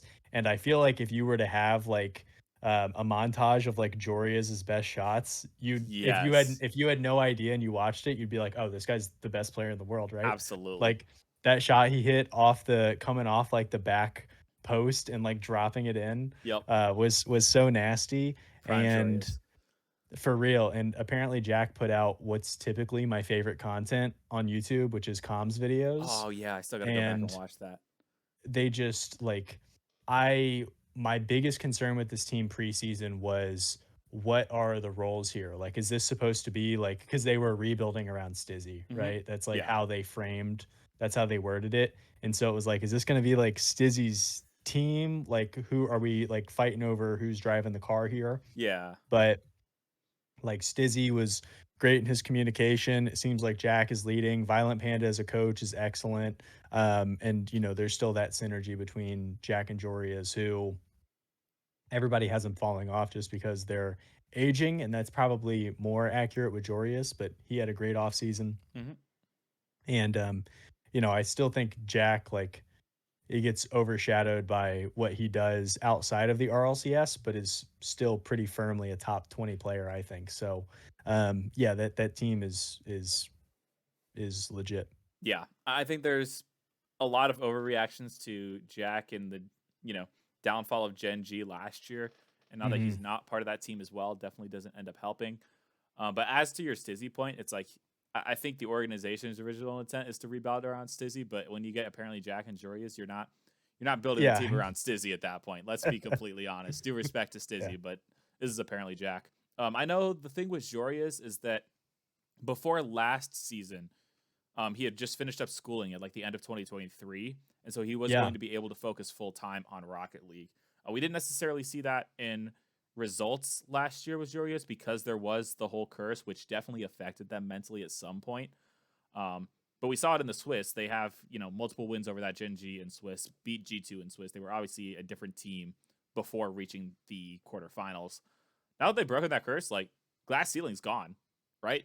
For real. It's not going to be hanging over their heads where it's like, oh, am I going to win a playoff match? Like, is this finally going to be the time? It's like, that's gone. You've won playoff matches against some of the best teams in the world. So, yeah, excited to see what they'll do. I'll talk about Dignitas a little bit more later. Not right now, though, because I've Ooh. got ultimates here. You got Twisted Minds. I'll go ahead and touch on ultimates really quickly. Okay. Phenomenal event from them. I wasn't gonna believe, they go through as expected, face energy in the seeding match, they lose that, right? Okay, whatever. Complexity, winning that series is a massive confidence boost. And truthfully, like, if they don't win that, like you were saying, it's down in the dumps for them. Yeah. Right? Because you're down 3-1, like, you're starting to lose hope. I know Captain Dolphin's a massive First Killer fan. He's like saying, like, they don't do comebacks like this. First Killer is not known for pulling off comebacks. So the fact that they had that in them was massive. My favorite thing to do after that series was actually to scroll the immediate reaction on the subreddit, and like everyone's apologizing to Chronic right after he buries that goal. It's like, I Yeah. feel so happy for him being able to do this. Obviously, them winning that series is massive because that means they have an easier path to the finals. They take down Team Evo, right? They end up facing Energy in the finals. They of course lose that, but the improvement is there, in my opinion. You've gone from losing this to Complexity and Space Station to taking down Complexity. You can say what you will about Team Evo getting 2 games, but they were still on a heater this event, and still going to Game 6 against NRG. I like the trajectory. Keep the trajectory going. You're going to keep going up. I couldn't move them up this week, but I've got them here at number 8. Yeah, that makes a lot of sense. I have him higher. Shout out to Chronic, who Yep. I think scored or assisted on like 11 of their 12 goals or something crazy, shot 50%. So excellent series for them. And I still I don't think that they could do anything to have me like fully commit to Team Ultimates like long term as like a world champion, but Mhm. let me bite my own tongue because I know I have them up a little bit higher here. Twisted Minds +5, my highest Yep. differential. I mean, like, you know, wow. Yeah. Beating Falcons is crazy, and especially with Rise playing from Europe is just Insane. unbelievable. Yeah. And the first 2 games, they got outscored 11-1. So it looked like it was just going to be another runaway Falcons win. And Twisted Minds just punched them right in the mouth, made Falcons look really nervy and scared. And, this is a funny thing where Rise went from being like one of the best players in the world to having a lot of people kind of doubt him based on Carmine Core's season last time around, and then Mhm. FIFA E they ended up missing, and Rise looked poor defensively there. But like, if anybody was gonna come in and just like not care about the Falcons' resume, Rise is on the short list of players to just show up and wreak havoc. Yeah. This team is looking real good. I think Rise might be like the epitome of there's that iconic EXO interview, right? But I feel like Rise is the epitome of not caring what anyone thinks or has to say. Like, you've For won real. 7 events in a row. I'm playing from Europe. I don't care. I'm gonna go Yeah. out and beat you anyways. Watch So, this. yep. Um, I know, like, Wavepunk was talking about it on First Touch, where he's like, "Yeah, I turned the series off after the first 2 games. I didn't think." It's like, yeah, there's just another easy win. Twisted Minds make things complicated in Mina. Sorry for any teams that were hoping to take that spot because it's obviously not happening anymore. Um, but yeah, I'll touch on Twisted Minds later because I know they're a big mover for me as well. But massive to win that, stop Falcons streak. This is the first time where someone not named TRK Rawas or Clears has won a MENA event, which is Yep. kind of crazy to say. Is this would be Nalpo's first win, right? Correct. Yeah, so that's kind of massive. And yeah, really puts them into that conversation where it's like, okay, last year I thought Meta 2 was terrible. This year, there's no there's no Meta 2 allegate. They're beating the allegations this year for sure. For real. This is So the 4th organization to ever win in the region. wow. Sandrock, Falcons, Roll One, Now Twisted Twisted Minds. Minds. Yep. Wow. KRN Crazy got a stuff. win. They weren't org, but KRN got a win before they Oh, actually yeah, ever won. KRN. Yeah, Yeah. before they were yeah. I mean, it's still the Twins, but um hopping back to number 7, I got to talk about Dignitas here. Hey. +9. Oh, +9. +9. Let's go. So, I've talked about how I'm pretty reactionary. If we go back to post event 1, we can see I had them dropping 5 spots down to number 16. Where did I have them? You had them at number 10. 10th. All right. Actually going up 1, which I'm kind of curious. I guess who would have dropped out from your rankings? Whatever. Godfinance is gone. Oh, right. But you had Dignitas +1, but that Mhm. feels a lot more like, yeah, I knew they were capable of this. Of course, they're only moving up 1 spot. I saw this coming from a mile away. I was like, guys, you lost to 100%. You What are we fools. Nobody doing? else nobody else saw this? Am I the Yeah, only one who no. it's like the entire time that I'm working through scenarios, I'm acting like Dignitas is on the exact same level as 100% as Geek A, and it's like, you're going to be fighting it out for that land spot. Mhm. And I mean, I say that multiple times throughout the weekend, and they immediately shut me up. Like they said, nope, we're here to play. We're a top team in Europe now. And I've got a lot of respect for that. Moving them up 9. If Jorius keeps playing like that, this is a team that is making, top fours and Mhm. lands for sure. That being said, this is the first time Stizzy's in this position, right? Yep. Stizzy's always been a player where it's like there's potential on him. He could do really well, even back to his Aogiri days, right? But it's like now he's got much more expectations on him. Similar to how we saw Space Station last event, where it's like, all right, you guys did it. Can you do it again? And that's going to be the biggest question for Dignitas going into this next event. They've done it this time. They keep playing like that. Yeah, they're doing it again. But yeah, that being said, Dignitas did have to move up 9 spots for me because that was a performance from them this weekend. If anybody's getting a +9, it's Dig and Twisted Minds. So Yep. I don't blame you. There's some where it's like a part of it is probably premeditated, but like Stizzy doing the dance on Yep. camera after they beat him is just like if I was making a list of players who I'm worried about, Stizzy's probably not super high on my list. It Yeah. seems like he kind of he relishes that spotlight. Mhm. So I hope they can do it again. But again, like the top 20 is always so tough, or any rankings within just the way that our esport is formatted. I mean, you could just catch yourself in a tough group and find vitality on the bad end of a top 8 or something, and you could just sink you. So you hope that things kind of go their way, because just generally speaking, Dignitas are seeming, excuse me, like a top 4 team in Europe for sure. Yep.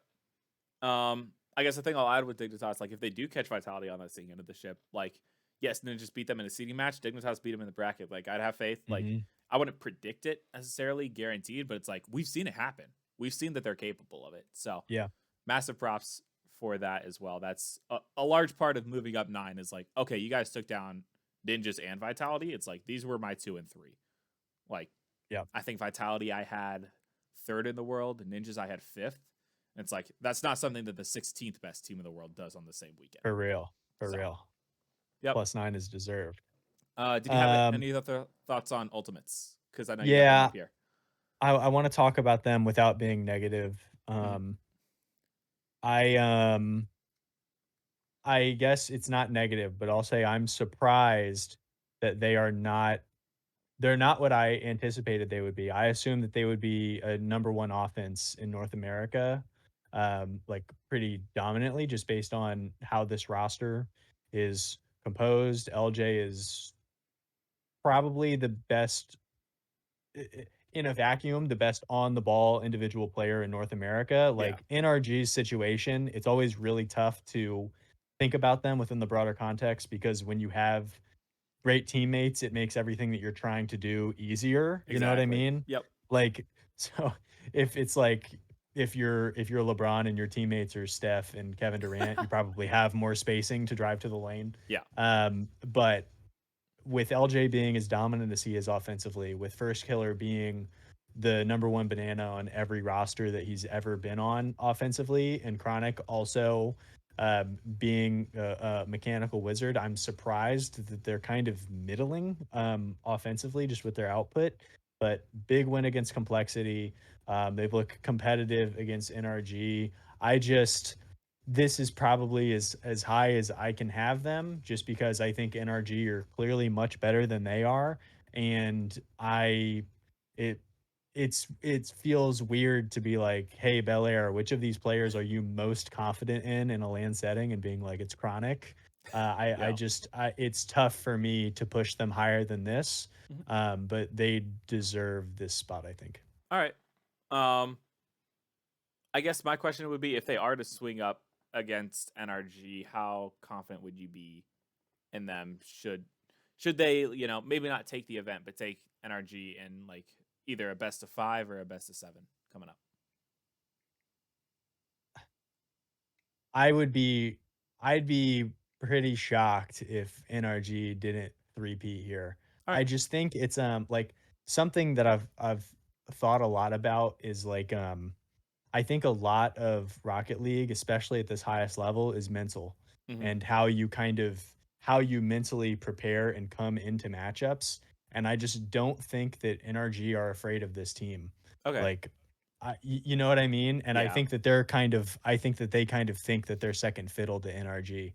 So I think a That's lot of definitely the true. matchup, 40% of it is already decided before game one even starts, in my opinion. That's fair. Um, but if NRG were to lose to Ultimates, I think it would be LJ has looked there have been a couple of games um already these two events where I kind of forgot that he was like on the pitch where he Yeah. kind of doesn't like do anything on either end of the ball. Mhm. So if they can move him in a way that feels impactful and they can kind of find space to do a lot and put NRG on their back foot, you know, they could win it, but I think Yeah. NRG are pretty clearly above them. All right.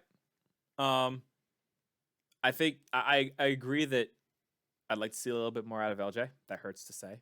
But I think it's a good thing that we still want to see more from LJ because we know that, Yeah. if they are to figure it out, they can actually still be very dangerous, right? Mhm. You mentioned that the mental side is like 90% of Rocket League. I think their series against NRG in the first event completely shows that because they have an opportunity to go up 3-1 if they put the ball on the ground in game 4. They give up a 0-second goal. It's tied 2-2 in the series. You lose out from there. It's like Yeah. that was a real opportunity to, stick it to NRG when they're having a down event and be like, we're here to play. And they didn't. Now, Mhm.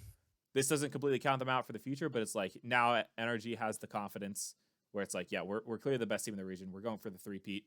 But that being said, there is one player who has stopped Atomic from three-peating twice now. And that's the player who is putting up the same kind of numbers that he put up on Rogue this past weekend. So I think it's going to take more than just First Killer to end up stopping the three-peat, but it's like First Killer stopped Atomic twice.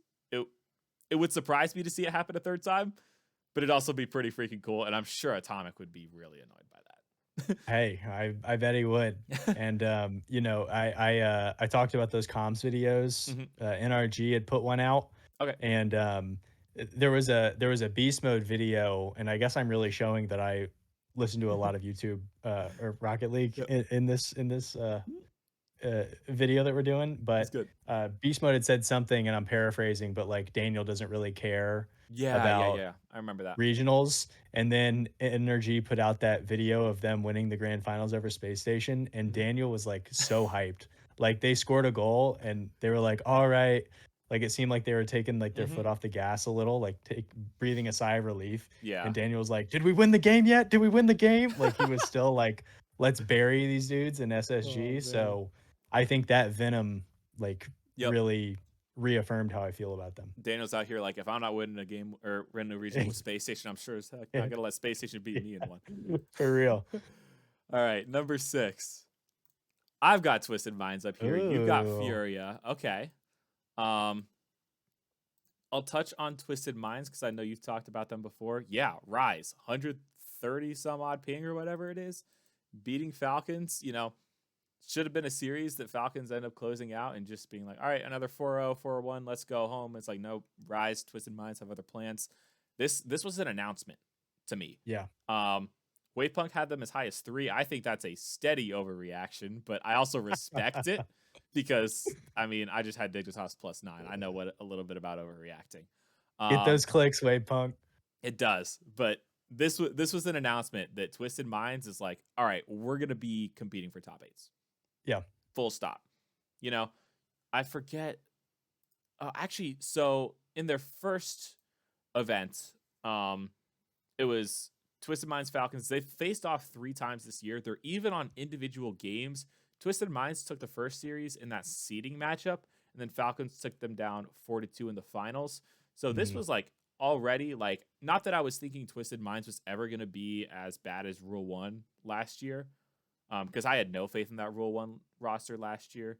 Mhm. I was like always like, okay, at least Minute 2 is going to be competing for top eights. This puts them in like, if they're going to take 2 out of 3 series against Falcons, this puts them very much in the conversation where it's like, I might be surprised if they miss top 8, to be honest, unless we see a massive regression from them coming up in this next event. These guys are here to play, and they're one more finals win away from maybe even being ranked above Falcons. And based on how high I had Falcons going into the season, that's definitely a surprise to me.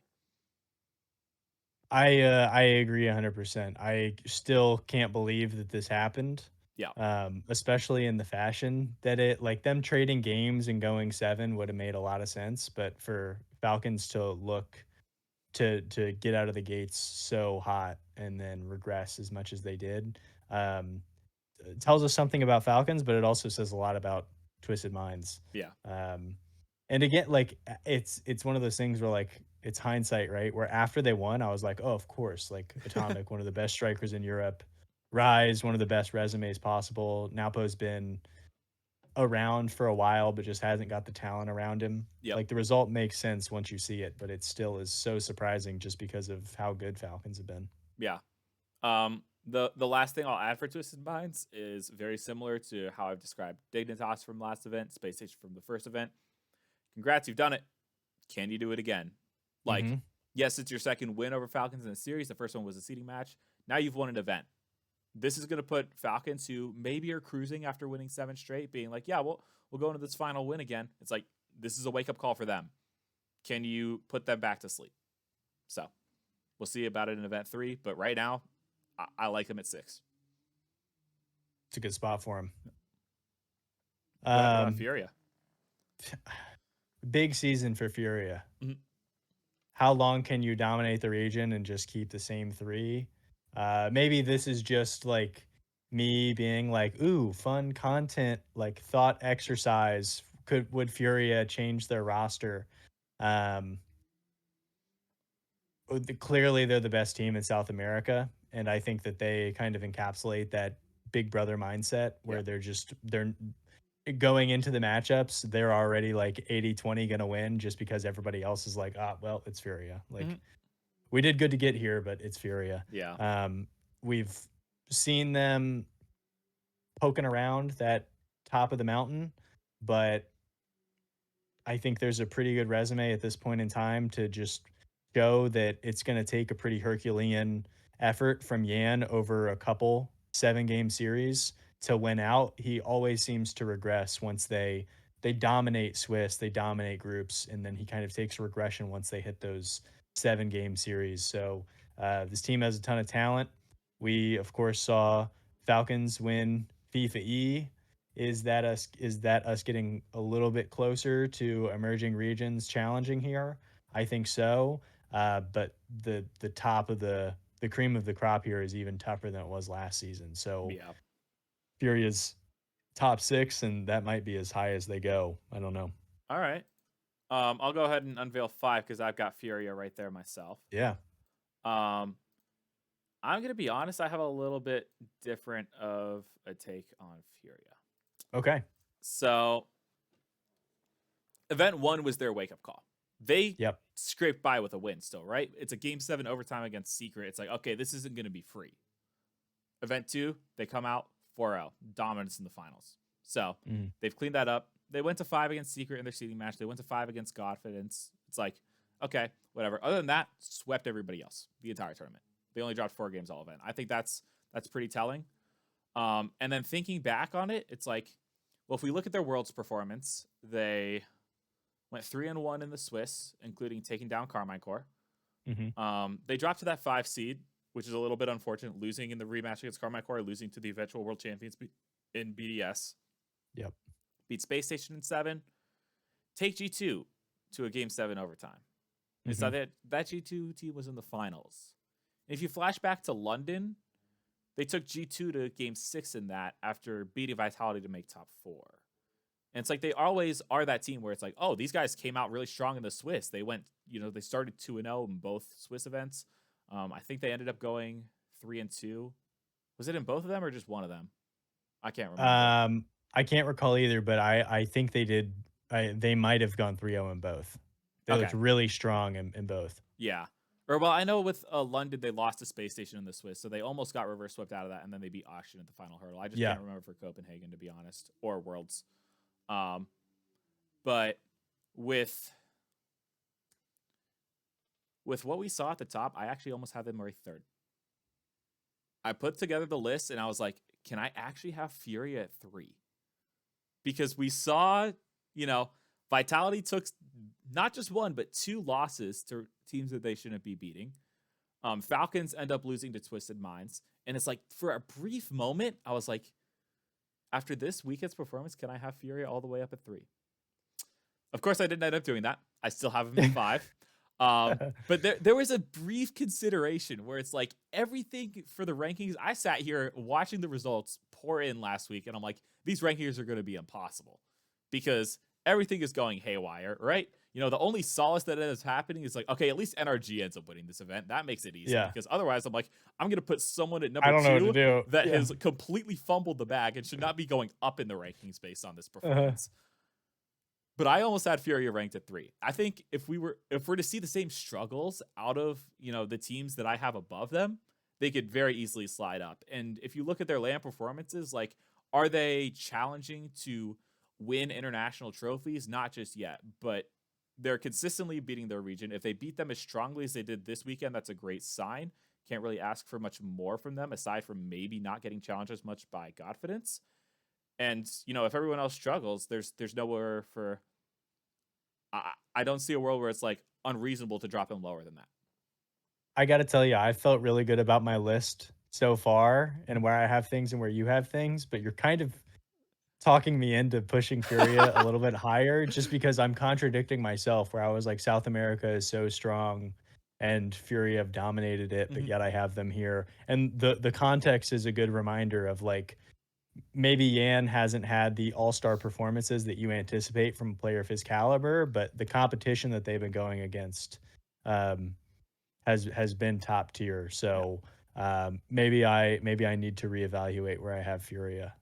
I'm curious if anyone will have them above them because I think I'm assuming we have the same top 4 again, right? Like, Yeah. these are the top 4 teams that everyone's had at the top 4 basically the entire time. And it's like, Mhm. this is the first week where I could see arguments for one of those top 4 teams being pushed out of that. And I'm actually Yeah. curious if, Myth or Captain Dolphin have ended up doing that themselves. Mhm. But yeah, I I kind of wish I'd pulled the trigger. I think that would have been a fun position to take, where it's like having Yeah. them up at 3. But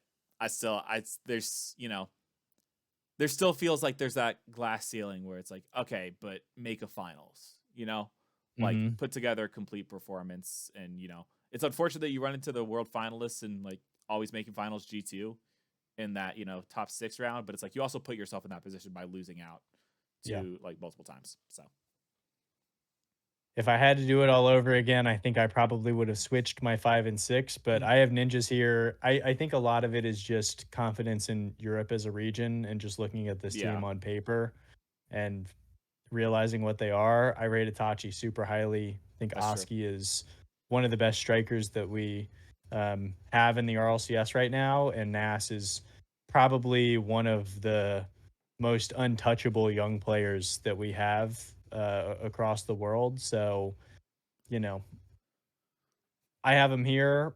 It's a less strong argument than Furia, who have just been excellent, but ninjas have been competitive against some of the best. Nobody's touching Carmine Core, so I almost just throw those results away, to be Exactly. honest. Yeah. But um, I have ninjas here. I think it's mostly what region they're in and how Yeah. highly ranked they are within it. And honestly, like I can see that too. And if you're taking the perspective of who would I pick to win on land, it's like, maybe when the pressure's up, I'm believing in Ninjas in Pajamas too. Like Hmm. they've got a solid squad. They've got a lot of experience with Itachi. You've got Oski.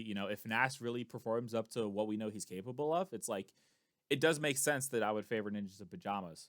But at least based on this weekend and how my methodology has them ranked, it makes sense that I would bump Fury up, bump Ninjas down. But if you take that more steady approach, I can completely still understand Ninjas in Pajamas being up here at 5. Yeah, up and down my list, it's all the same thought exercise for me. Yep. Would I have if these two teams faced on LAN in a 7-game series, who would be who? Yeah. I think I'd probably give Ninjas the edge over Furia, Furia over Ultimates, Mhm. and so on and so forth, but I could be talked into changing that Yeah. based on what you said. Uh, All right, number 4. I'm curious if this will match. I have a Top feeling 4. it might. Team Falcons. Mhm. Yep. We touched about them a little bit because obviously they're going to come up and nope, don't do that. I didn't see anything. I actually didn't either. Obviously, the viewers did, but they've already seen the Friday video most likely at this point. Yeah. So with Falcons, I had them number 1.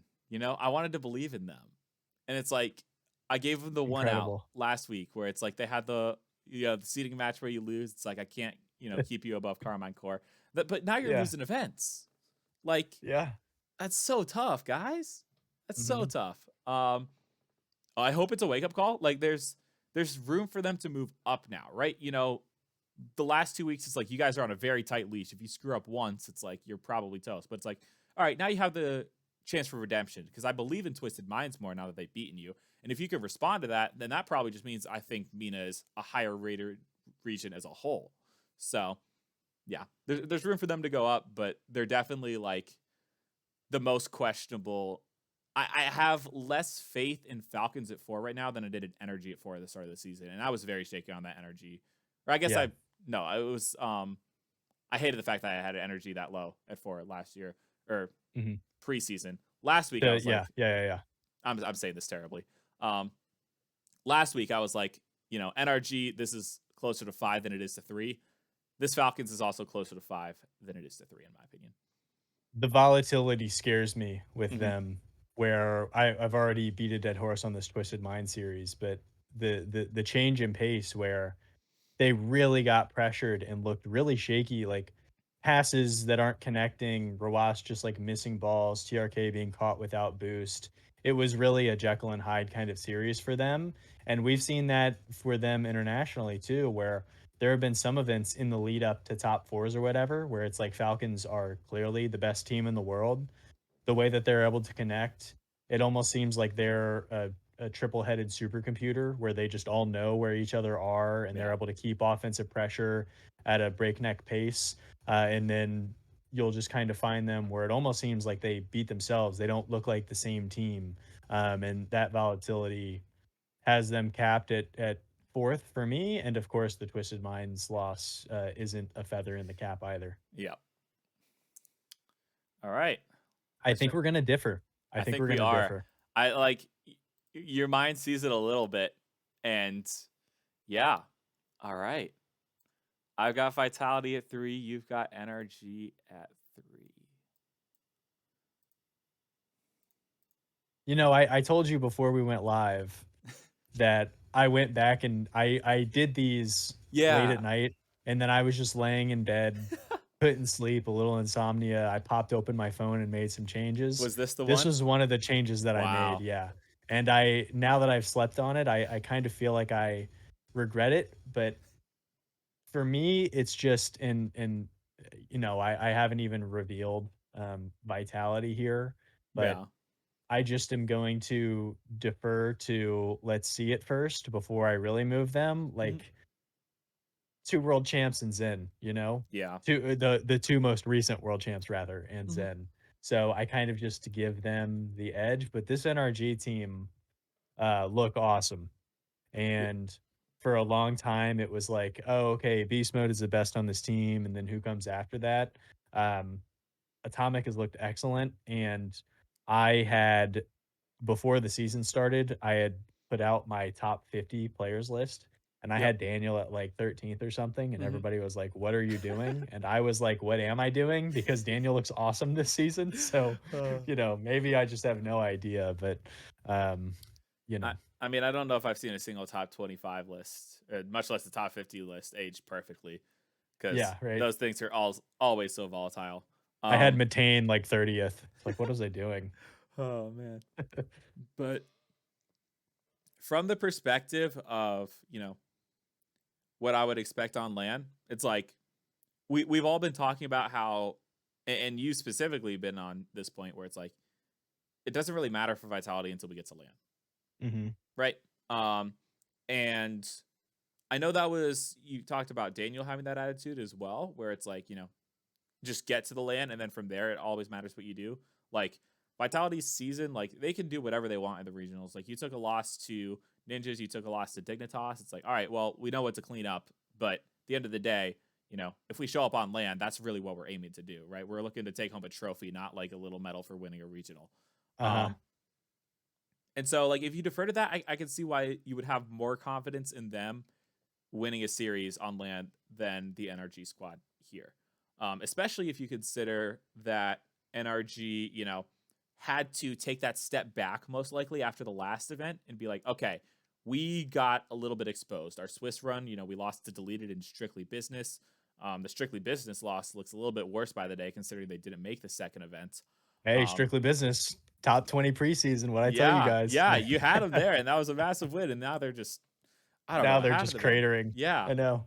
It's a little tragic to be honest, but with, losing to space station as well, nearly losing the finals, that's definitely a wake up call for Mhm. NRG to, all right, we got to start, cleaning these up, win the regional.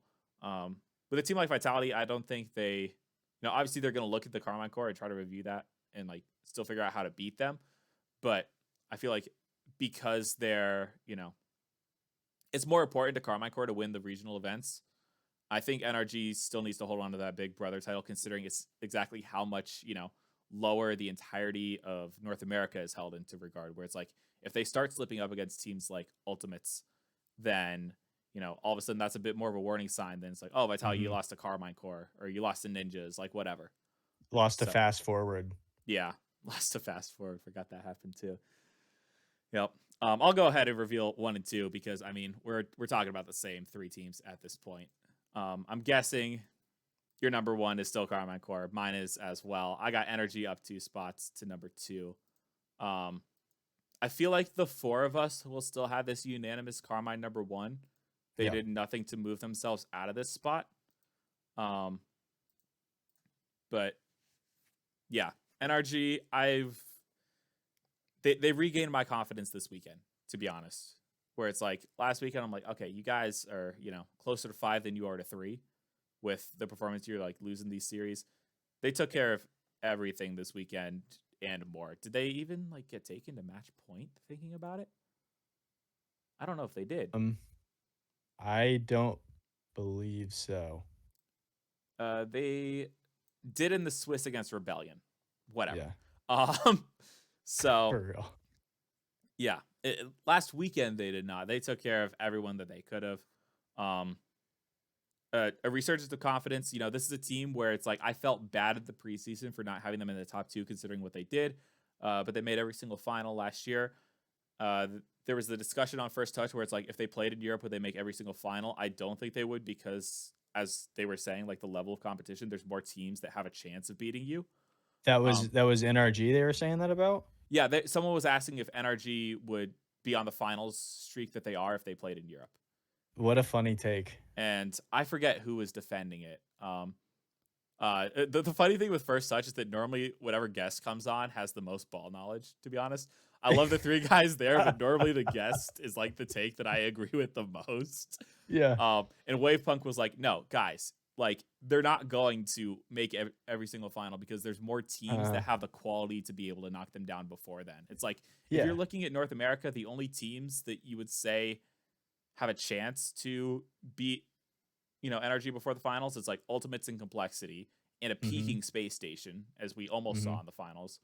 But it's like they're already head and shoulders clear above that. Meanwhile, it's like if you go to Europe, it's like, oh, that's going to be a grind against Vitality. That's going to be a grind against Ninja Pajamas. Like you'll probably still be Dignitas, but it'll be a lot more of a competitive series than against your NA4 seed. So That's kind of where I ultimately ended up going with this is it's how could I have NRG second if I only have 2 North American teams top 10? mhm. You know what I mean? Like Yeah, I rank the other North American teams so low that like you could run circles around them and be like tossing alley oops off the backboard and like 360 dunking if you're NRG. And it's like I kind of don't care.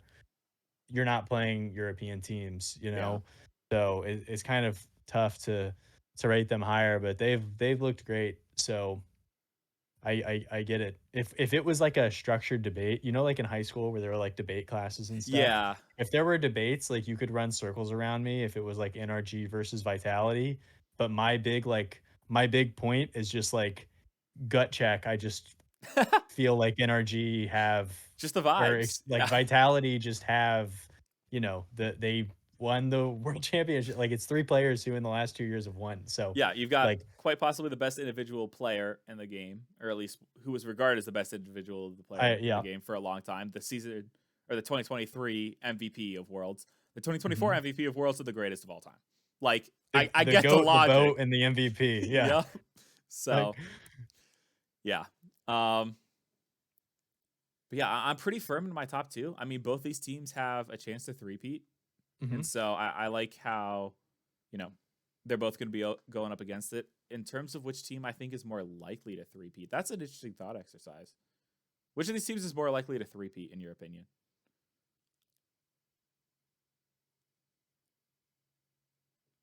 I'm putting you on the spot because I don't have an answer either. I mean, it's really tough because I feel like both of them are nearly, foregone conclusions. Okay. I'll say, I'll say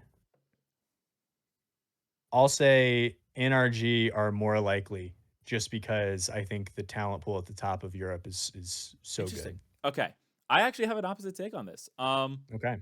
I think that at least in terms of individual series, NRG have been played closer in North America throughout the entire season, right? You know, their Agreed. finals against Space Station, it was 4-3. Their finals against Ultimates, it was 4-2.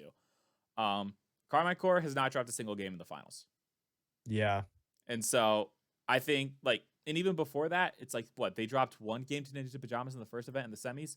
They dropped 0 in the semis this event. It's like I think And what they're really Carmine, out to prove a point too. yeah, I think they're hungrier for it to be honest than NRG. Like obviously NRG wants to do it, but I think Carmine is like since they can't get land wins just yet, like they haven't breached that barrier, it means a lot more to them to continue winning online so that they are the most prepared possible to win lands.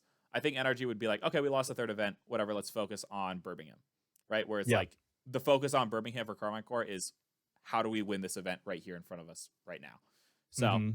I would probably pick Carmine as the more likely to three-peat, also because we have seen them do it before.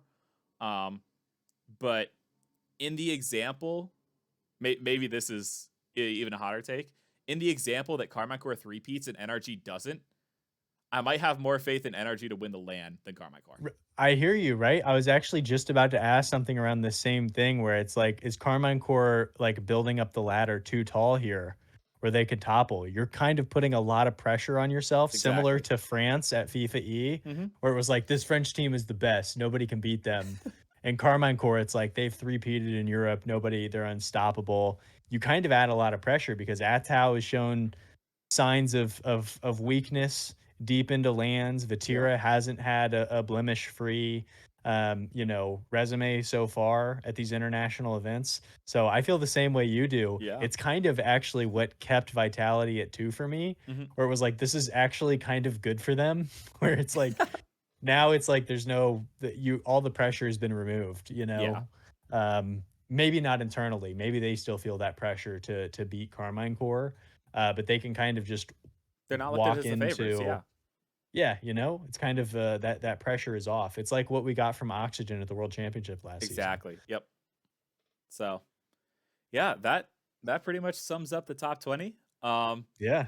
I got to go through and calculate the aggregate here after this, which is going to be a lot of fun to do because I'll get to see everyone else's rankings. But it was great having you on. Do you have anything you want to quickly shout out before I wrap things up? Hey, thanks for having me. I gotta go finish watching your 33 different land scenarios once we hop off the call here. No. I guess if anybody out there wants to check out my YouTube, I've been putting out stuff trying to cover all the regions and trying to get as in depth as I possibly can without getting too far into the weeds. Trying to consolidate the videos, you know? Is Yeah. anybody sitting down to watch a faceless replay analysis for 45 minutes? Maybe not, but maybe they'll listen to me for 8, so we'll figure it out. But No, yeah, thanks honestly, for like, yeah. yeah, I've really appreciated a lot of the new content. You know, we're back on the replay grind. There's a lot more of that gameplay that we can start seeing, and it's been Yeah. good to hear your thoughts on some of the more you know the more insane pulls, if you will, where it's like not all the eyes are on this. Obviously, all the eyes are on North America, all the eyes are on Europe, but it's like there's some good stuff going on in MENA. There's some really good stuff going on in OCE, and it's like I appreciate the fact that you're covering this and like going through that gameplay and showing that to the world. So, yeah, a Thank you very much. lot of It's great it's content. a pleasure to be a part of this experiment, and it was a lot of fun sitting here and talking to you. Yep. I don't recall how long your talks with Myth and Captain Dolphin were, but I think um, this one is slightly longer. I was gonna say, hopefully, I haven't given you too much work here, but Nope. No, you're good. yeah. So, yeah. That being said, that about wraps us up. Thanks for sticking through us this far. If you are still watching, hopefully you all enjoyed all the, logic trains of thoughts. And if you are this far, you're getting a lot of wacky takes in terms of like what we think could happen on land. So, yep. Hope you all enjoyed. I will have European predictions out here coming soon. And I guess I'll plug my 33 rankings or 33 teams that can make land video as well because it's a lot of fun to bring the whiteboard right back out. So thanks It's for all. back. Yep, it's back. It's hanging up too, so I don't have to make it a process. So Yeah. yep. Thank you all for watching. I'll catch you guys next time. Bye, everybody.